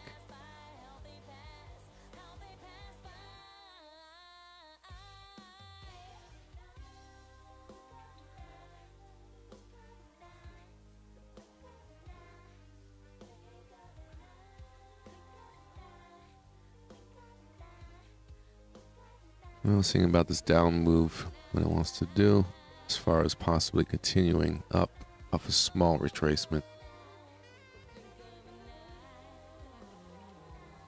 Might want to do that here on the euro dollar. Are we correlating US dollar weakness? Yeah. Or at least this pattern, yeah. Could be doing this here. Make a run for the high. It's kind of close. You just barely clear your spread when you get up there.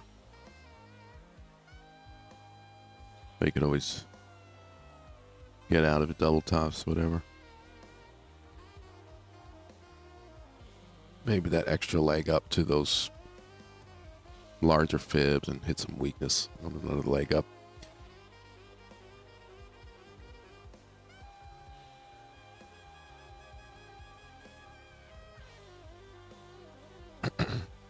Still would be considered counter trend counter background with all that weakness, but today is when we saw the demand at lower prices leading to this stuff, so that's just where we are right now.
Yeah, there it goes.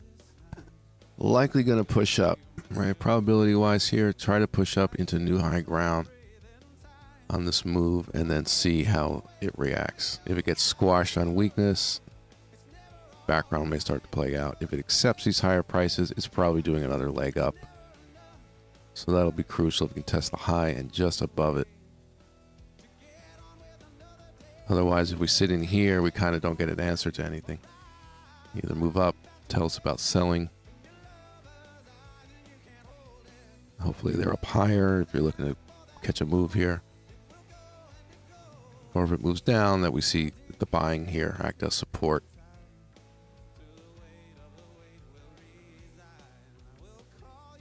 Or not, to say that this is going to move down and you wouldn't want to hold on to a long position.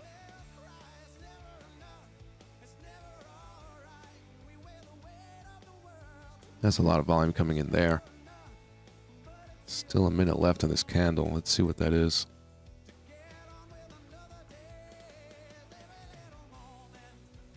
An aggressive push up. Hits some selling here, but initially it's just high volume pushing.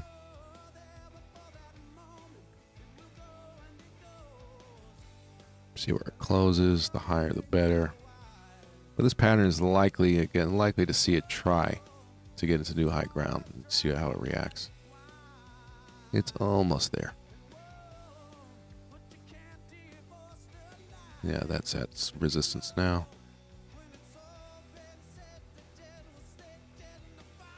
Candles. No. I'm liking the bars.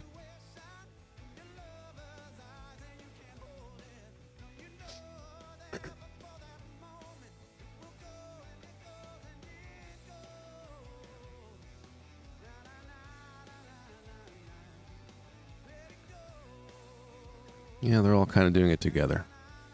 Go test the high. You know you want to. Well, the euro did. Euro dollar already did. We can see the reaction there. Yeah, slightly higher. Okay. Let's see what it says on the 1 minute up there. Bit of activity. Bit of selling. The higher volume here, the more selling it represents coming in here. But if we end up closing higher as a result of high volume, then the buying is also very aggressive. And it's not confirming weakness. So we do have the volume. We can see the result.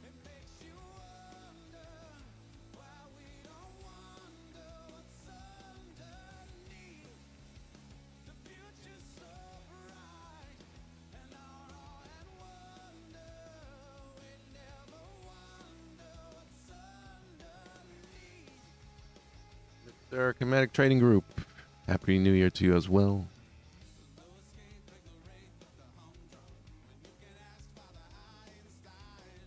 Then thank you. Same to you. Cheers. I drink my coffee. It's alcohol tomorrow, maybe.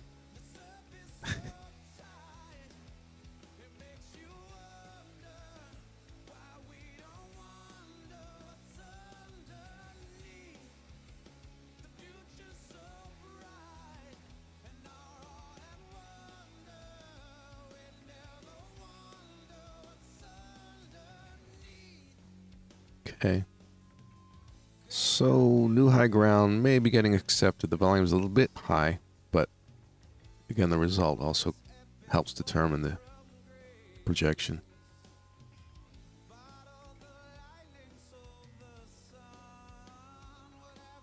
Mix of buying and selling. So there was some aggressive buying in there, pushing that up.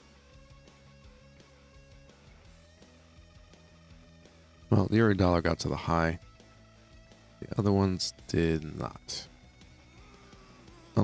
Oh, euro, yeah. Okay, so the euro's a bit ahead on the up move.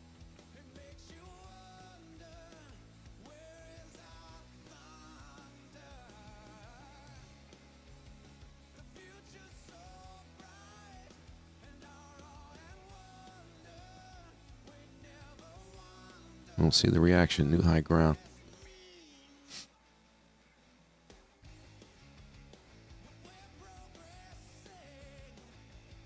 Kind of want a few at once right now, but okay, whatever.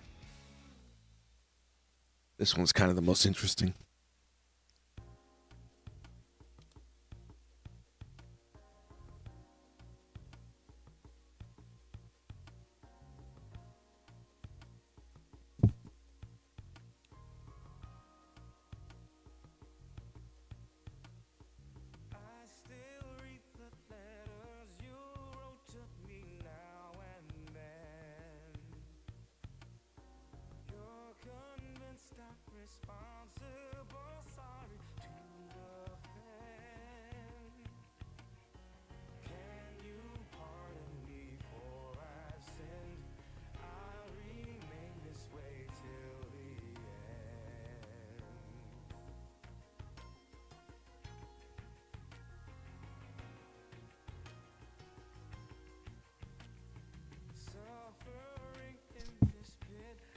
So again, a familiar pattern where this was likely to go back to the high.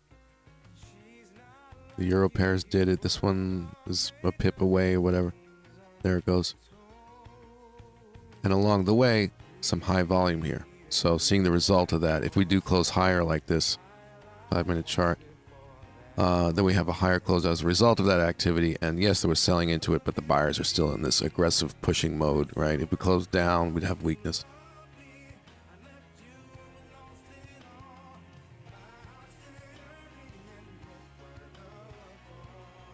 And here, really seeing the new high ground and the reaction. Some volume popping up. Could be a fake break and turn around. Could not. Again, the high volume started here on this one. So we do want to see the reaction.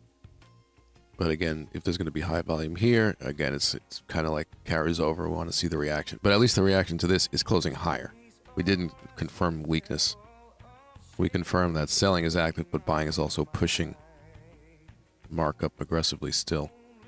Which means probably the selling could take over after one more pop, right? Like we do. Like into here, and maybe we actually turn off of that and come down. But yeah, this is a little hairy if you're long because the selling is active. The background is weak. You just happen to have buyers that are kind of aggressively marking up, but it's not that the selling is inactive at the moment. The last high, not bad.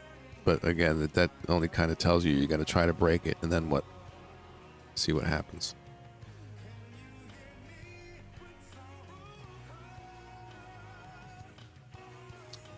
And all this stuff you could figure out and read with a naked chart with no clown colors. It's price and volume. Doesn't matter if it's bars or candles, right? These bells and whistles. But 14 EMA doing what it does. Showing you that first retracement spot.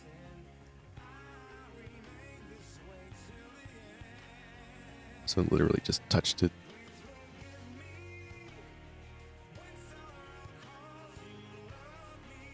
Yeah.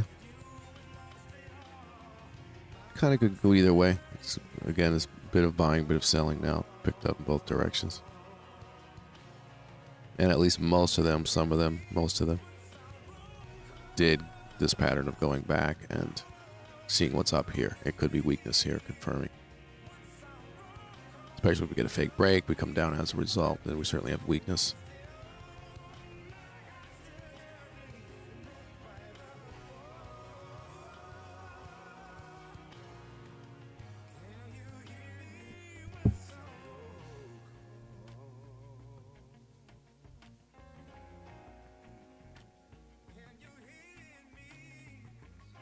It's like if the sellers could back off a bit and we can really do another pop up, another leg up on the 5-minute, then have the sellers take it and come down for a while and into US session, everybody would be happy. It would all make sense.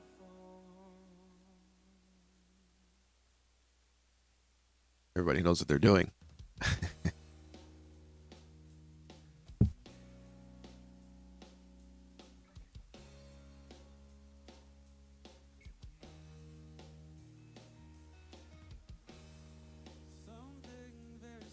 Pete, what the heck am I looking at?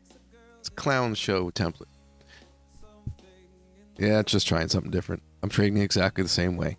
It just looks different. And like I just said, if none of this was there, which is a blank price and volume, pretty much I'd be doing the same thing.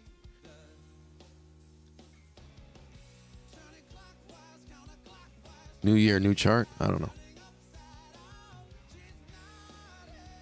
Spice it up.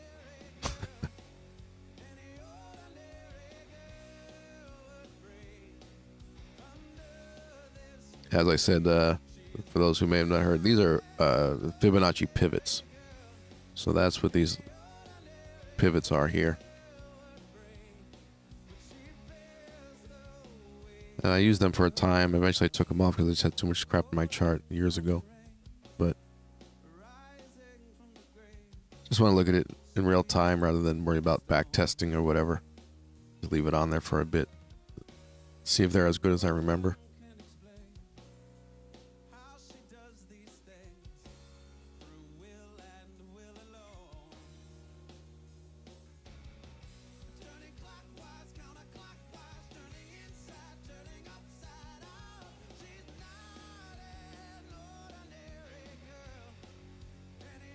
could always experiment with things in real time, you know, different pivots and or whatever, anything someone suggests. I have that stupid TDI on there, Trader Dummy Index. I don't know what it is. I forgot what it is. It's a little smarter than your average oscillator, but I don't know. Whatever. Use it for divergence. You could ignore it. Have it take up space for no reason, like I'm doing.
Coffee refill.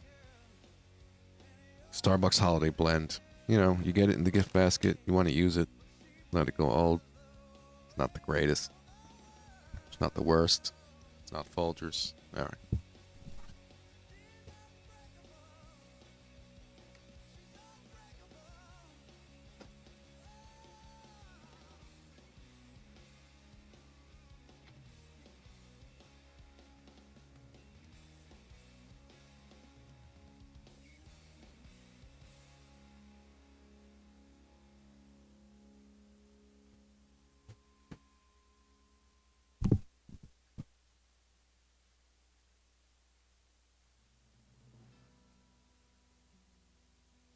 No yellow dots. Why no yellow dots? Here's yellow dots. It's interesting when it decides to tell you that it's high volume and when it doesn't. There must be some moving average behind that. I don't know. Figured we'd have some yellow dots here. Does that mean that that's not real? Because there's no yellow dots?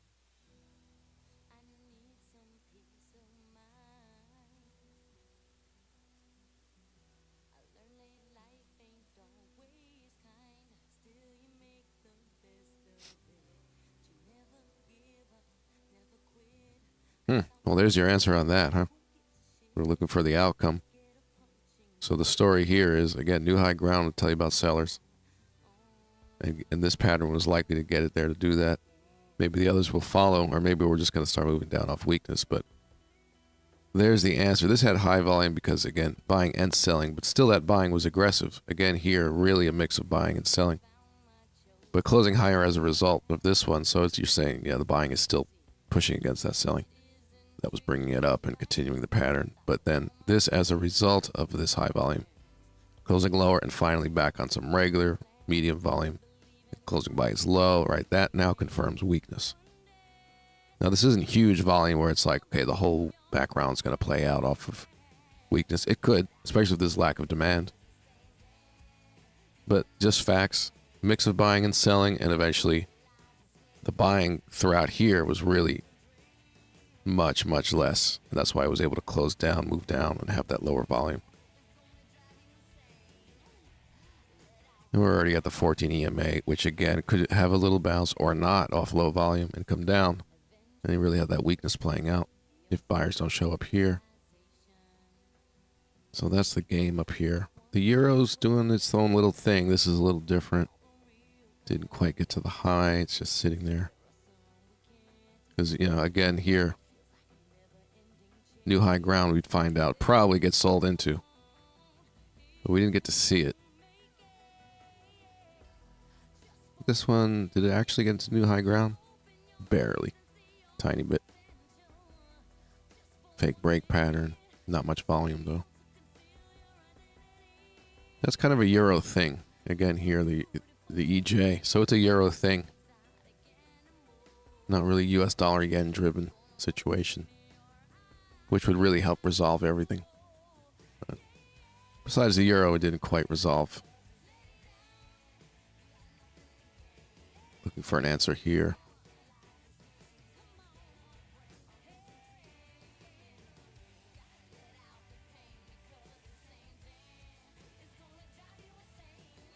Not too much volume, so. And these are the candles that tested resistance, so we don't have much weakness here. This is a little cleaner as far as it looking like it's supposed to continue, right? The euro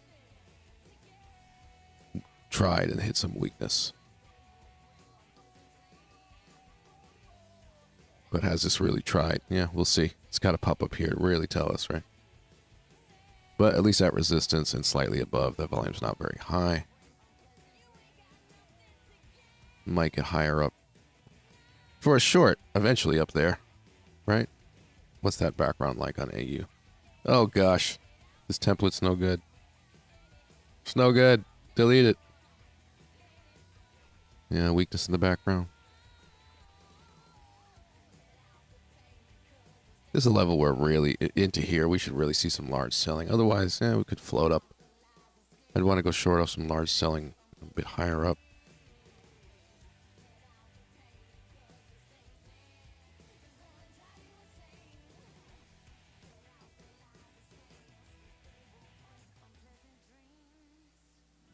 It's a little weird switching. Yeah, all right.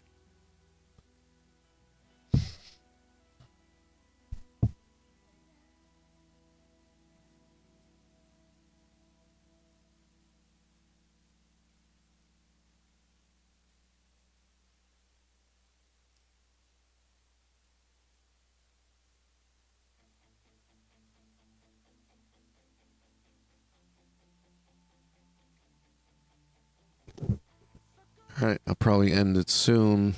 See if there's some resolving. The next move here, if you kind of go through it, because the euro is doing its own thing, it's a little ahead in the pattern. It's already shown the rejection, moderate weakness.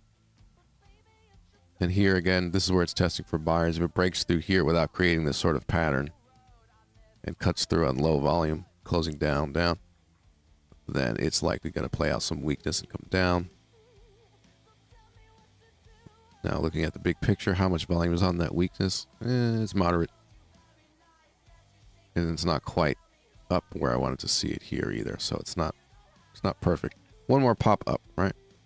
And a high volume rejection there. That would make a better short going forward. So it depends how aggressive what you would want to see. I probably would want to see that rather than shorting here. Depends.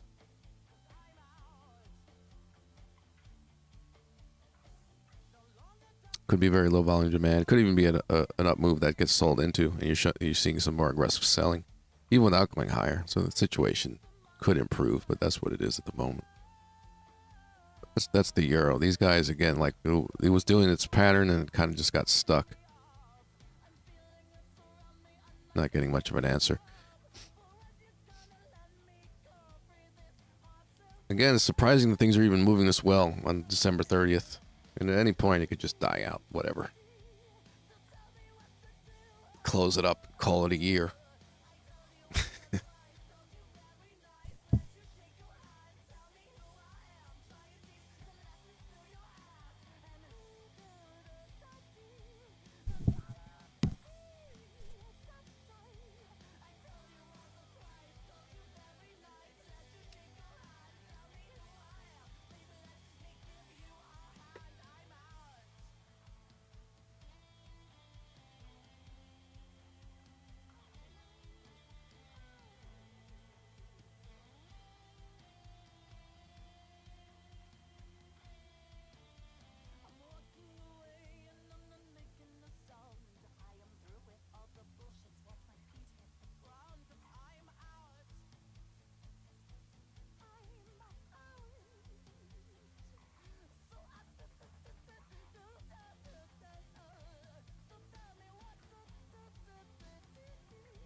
Now you see that the euro just hit a bit of buying there. The little dip on the 14 EMA.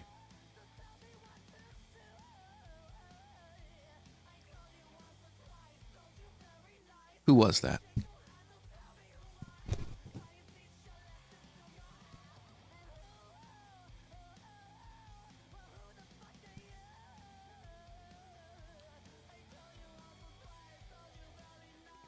Yeah, I kind of like the yellow.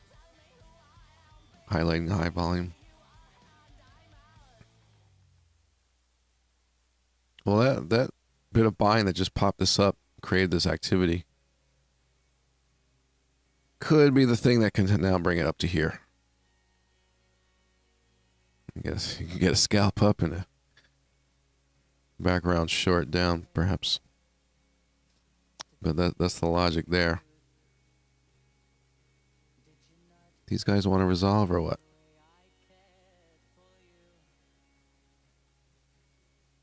Resolve.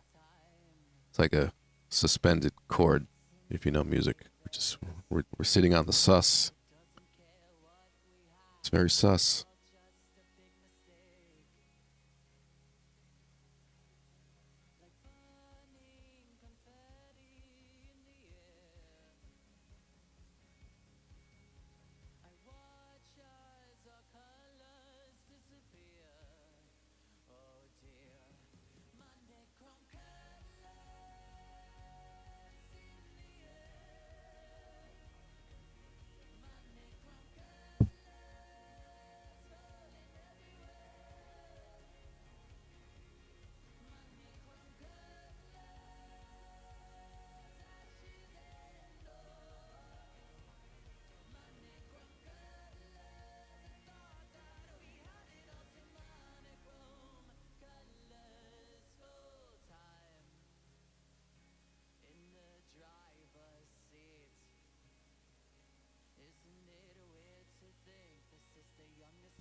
Scalp mania. I like scalping with the bars. Does bar really stand for beer and alcohol room? Is that true?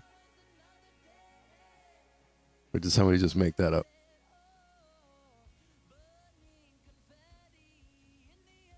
The key to being a good scalper. What's the key? Small losses. And know what the hell you're doing.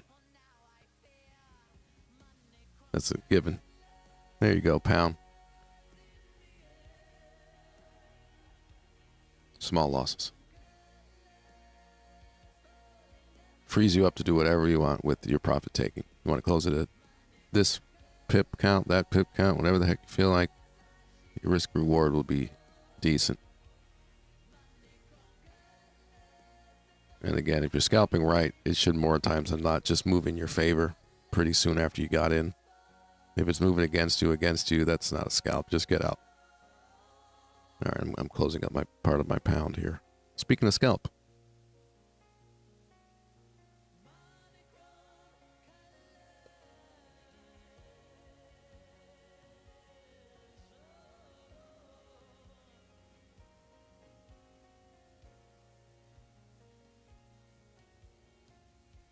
It's cool with Forex.com. I like their platform.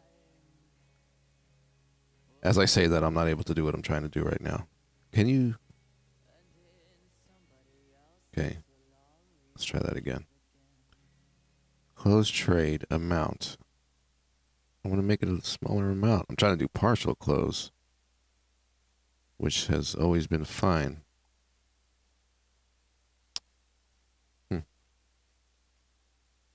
What if I just sell? Instead of GU, sell half of what I'm holding. Does that work? Yes. Okay, good.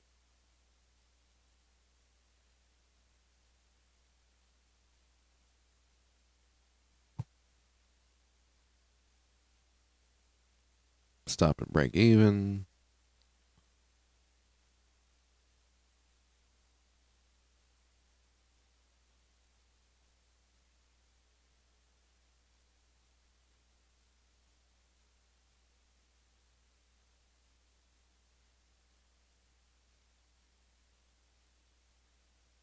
There we go.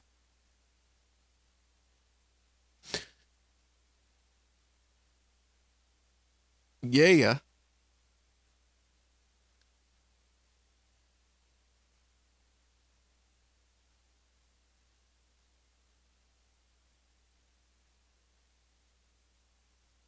Okay. Thanks, chart. You're behaving quite well.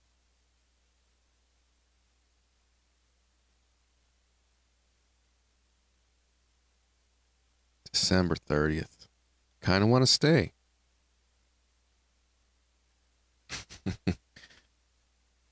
Maybe I won't go yet.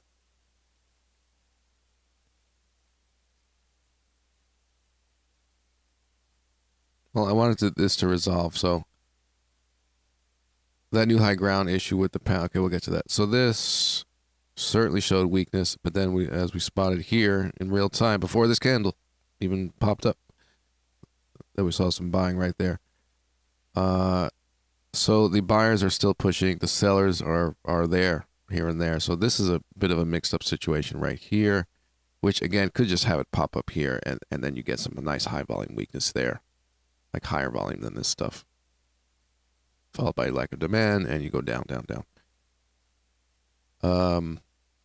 But right now, it's a good sign with that buying that it can get there if these sellers are not going to mess with it right here. Because, you know, there's likely a lot of selling just looking to come in right here. Could be the high of that swing. The pound, again, as we know on the pattern and the scalp trade, it's likely to get to this high. After that, you got to see what's going to happen. And new high ground tells you about sellers. So this one closing up near the high, right? The decreased volume is showing no issue with selling coming in.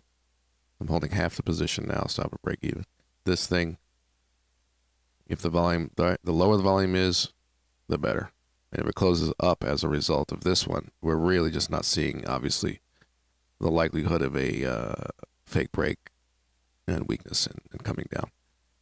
And whatever's up there, right? If you get your levels.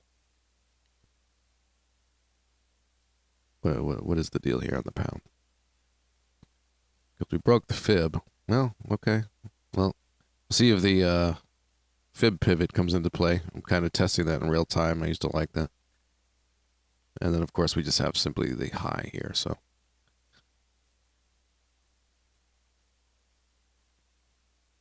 could even go that high. See the weakness and come down. Could see it sooner. We'll know when we see it. But we got some levels mapped out to really find out. Again, obviously, if you're coming into this area with the euro and you're not seeing some high volume weakness, that really tells you that background is not looking to play out off of here. It could be a really small move and just kind of end the day or break through. So I'd want that volume to come in. But you get a straight answer once you get into here. You know, high volume rejection, it's coming down. Medium flat volume, it's not, and it could just float on up. As soon as you hit this level, right, you start to get that answer. And this is also just new high ground here, so put it all together. Pound, yeah. This guy's just kind of sleeping. That's okay. Shh. Suspended cord. Okay, find out later.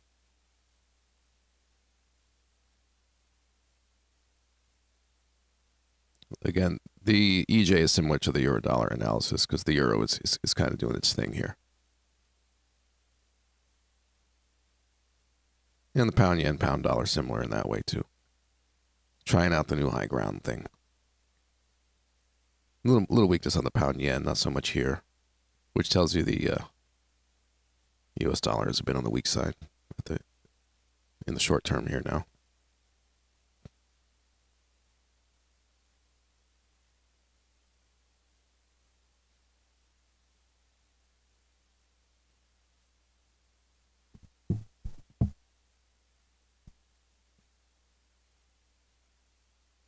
Now I'm kind of hoping the sellers don't show up, and then I maybe caught a runner with the half position I got.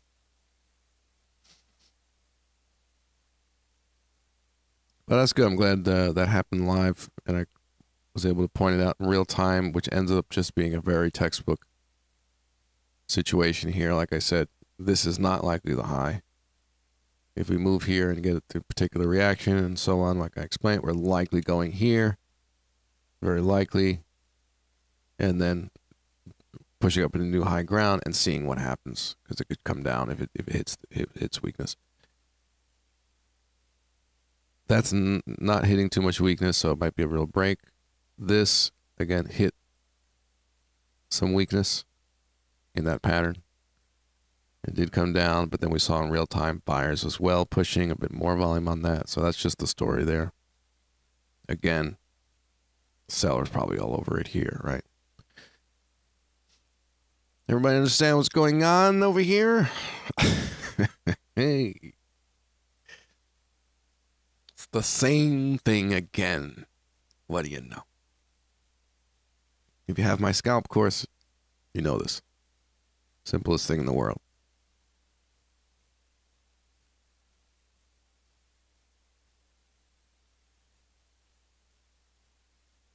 The key, right, was the low volume here to saying it's likely not done with the up move. And, you know, we talked about the candle pattern, the way it reacts off of here.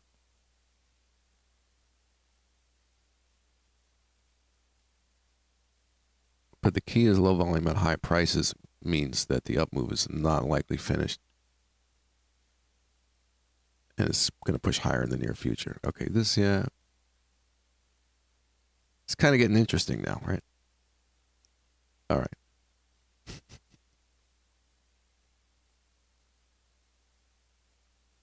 So I'm taking bets. Sellers, are they going to be all over this here, starting now? Fat finger guy is coming. You put too many zeros. So lots of weakness coming in. We'll see. That's likely their plan.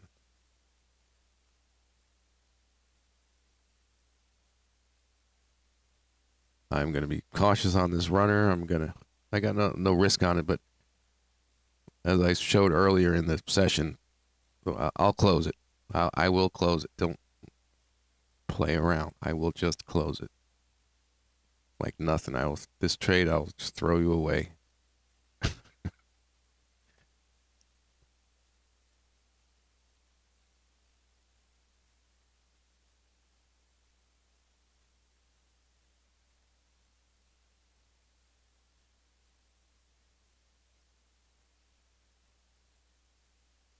Don't even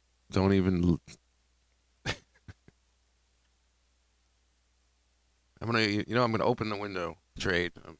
I have closed trade up. I can hit that button right now. That volume's a bit high. I don't know.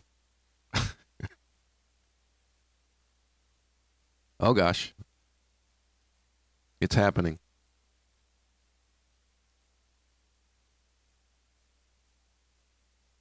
Sellers.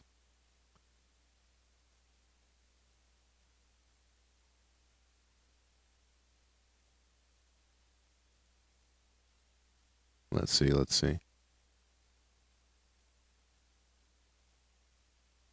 Yeah. How many? A couple more minutes left. Okay. Yep, close trade. Just like that. Yeah, I'm out.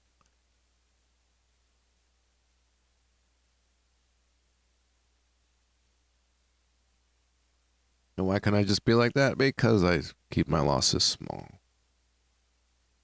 Trade's supposed to move in your favor pretty soon after you get in if you know how to scalp. If it's not happening, just close it. Then you can be a scalper. Then you can do it. If you can't do that, forget it. Right.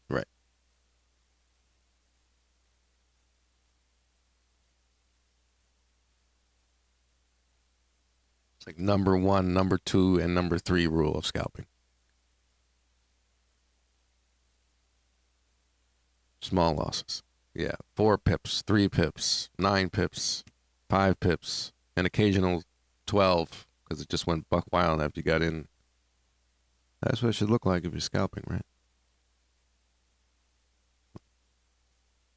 break evens get hit. You throw it away, whatever.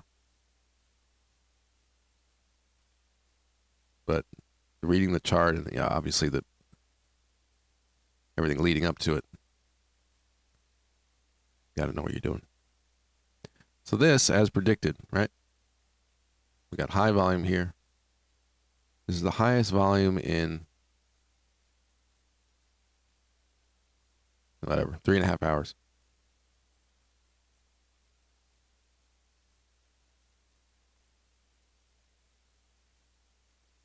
So it looks like they're sticking to the plan.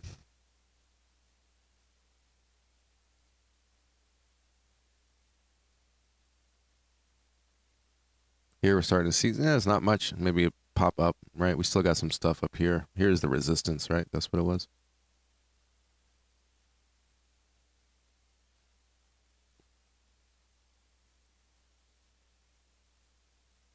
We'll see. This moderate limited weakness. Yeah, not so much. Not so much here, not so much. The euro was kind of like, I don't know, maybe a very clear fib here.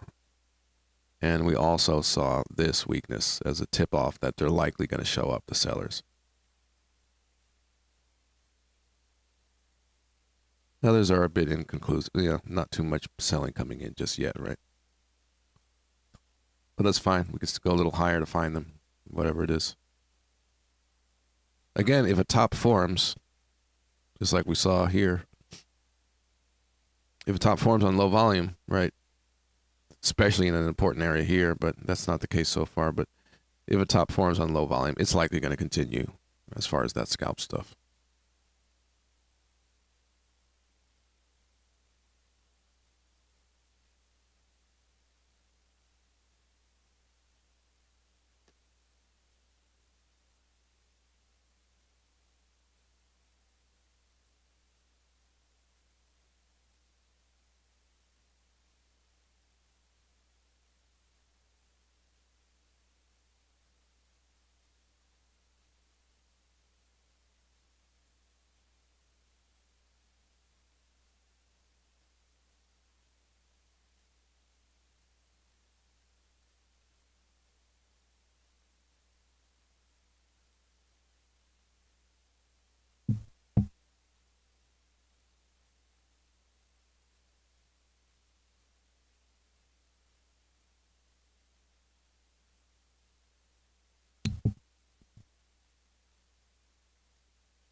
I'm liking the bars. 2022, do something new.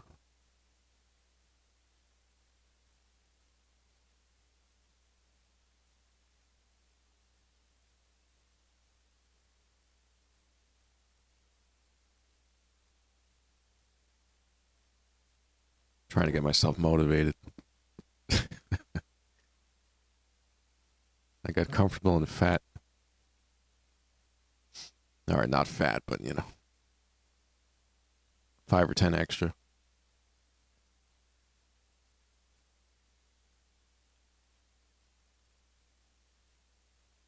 Started exercising and then it immediately hurt my back trying to open a window that was stuck. Warning, don't do that. The motion of trying to open a window, that those windows that just won't open, but you can get it if you keep trying. Like jerking the window up like that with your back. Ugh, I messed it up. It's almost better.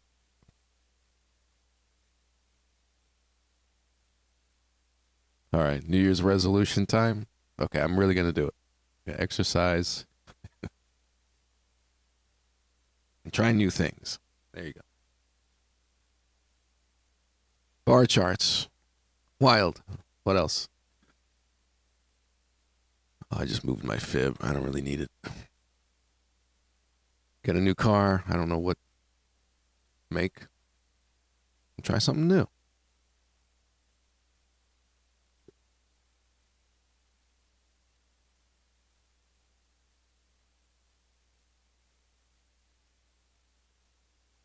Brand new in 22.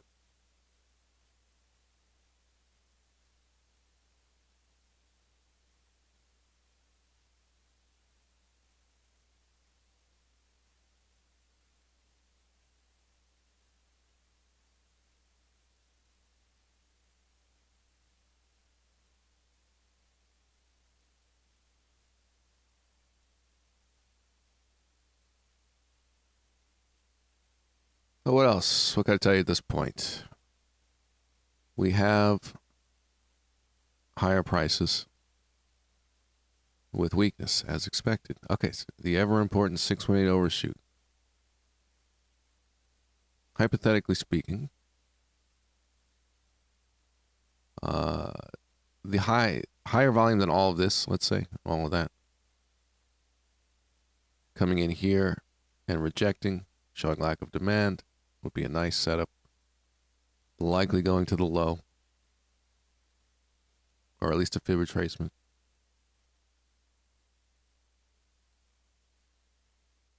Or wherever.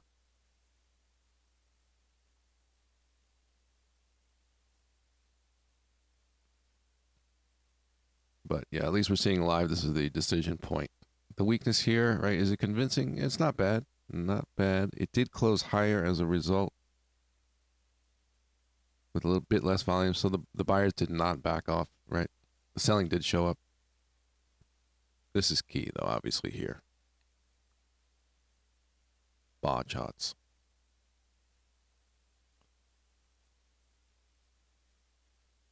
And that's what, just a resistance here. This is good that it's timing together because, yep. The ultimate test here. The ultimate test here. 618 overshoot. That's enough to know it's happening. You'll get an answer either way. And so on. Where are these at? Who cares? Close to resistance.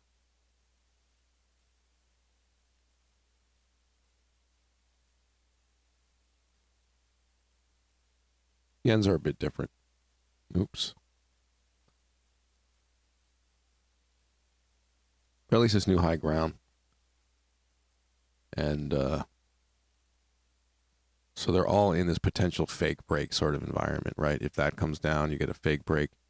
You could check the 5-minute. What's the weakness like? The 1 hour is not too big.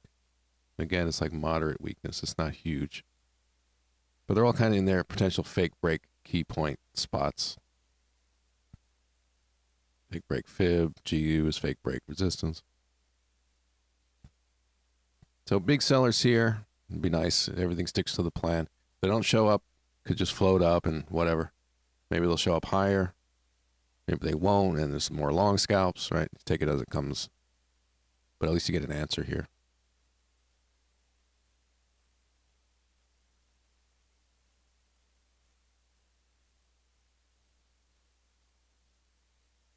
So yeah, looking forward to next week. Even today is a reminder. It's good to be back, how focused I can get. I was kind of getting bored by myself. But back to the live sessions next week. We'll do this live Tuesday, Wednesday, Thursday. I'll put the sign up on the website.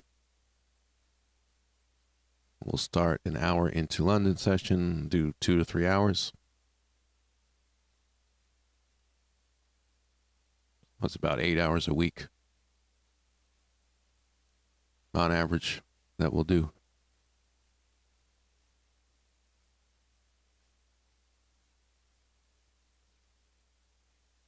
I don't see the sellers all over this in this key spot. Let's see the 1 minute, since it's really about price areas, not time frames. Yeah, they're kind of backing off. Here's the entrance in to the fib area where they certainly showed up. Then they kind of disappeared, and then a bit more higher up and kind of disappeared. It's kind of like the sellers know that they got competing forces, and it looks like they're just kind of doing a bit. But if it's going to go higher, they'll take the higher price, right?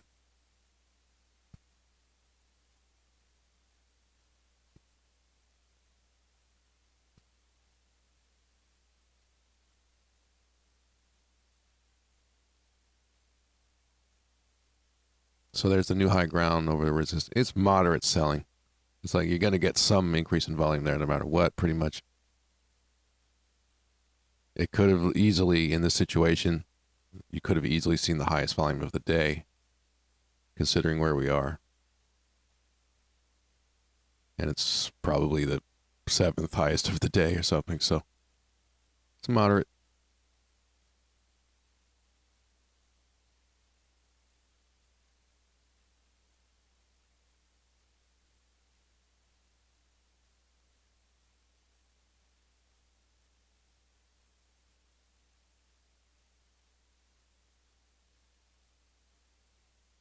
So that's the first bit of information. Is moderate selling. They did show up. It's there.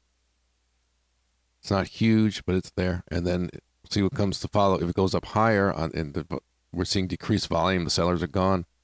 It's not happening. If we come down, and relative to this volume, we see a real drop in activity at lower prices, then we could still come down off of that then, right? Background plays out. Good enough imbalance. Everybody get what the heck's going on? Ends up being the same thing over and over again. You can see how I can get bored.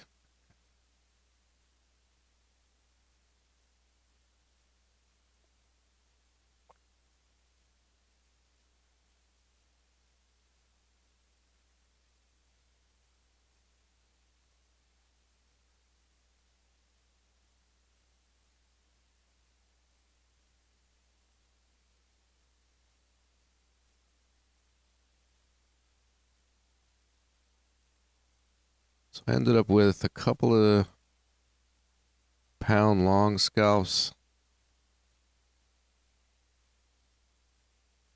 a euro short and long scalp. I closed one trade today for like -2 pips or something. Like I said, I'm scalping. That's what you got to do. Now, if I just let that trade go, what was it? I will tell you. I shorted here. So, right, somewhere into here, right? We know the pattern, the weakness, and then the low volume. It's hard to break. I shorted into here, and then when this volume popped up with this reaction, I closed it for negative couple of pips.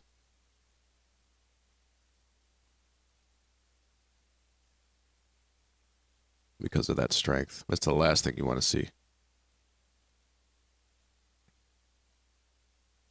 And now look, now what if I didn't, right? What if I didn't do that? Somewhere along here. Just cut it. If it went down without me, that's fine too, because that happened. So whatever. Who knows? Who knew? Right? If I didn't cut that and let it go, I would be in trouble today.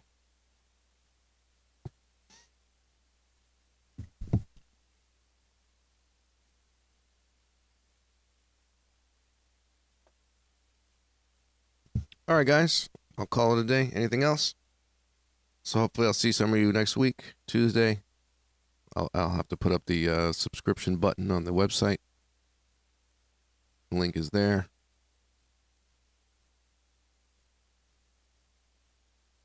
Have fun celebrating. Happy New Year. Get a little sentimental. All right.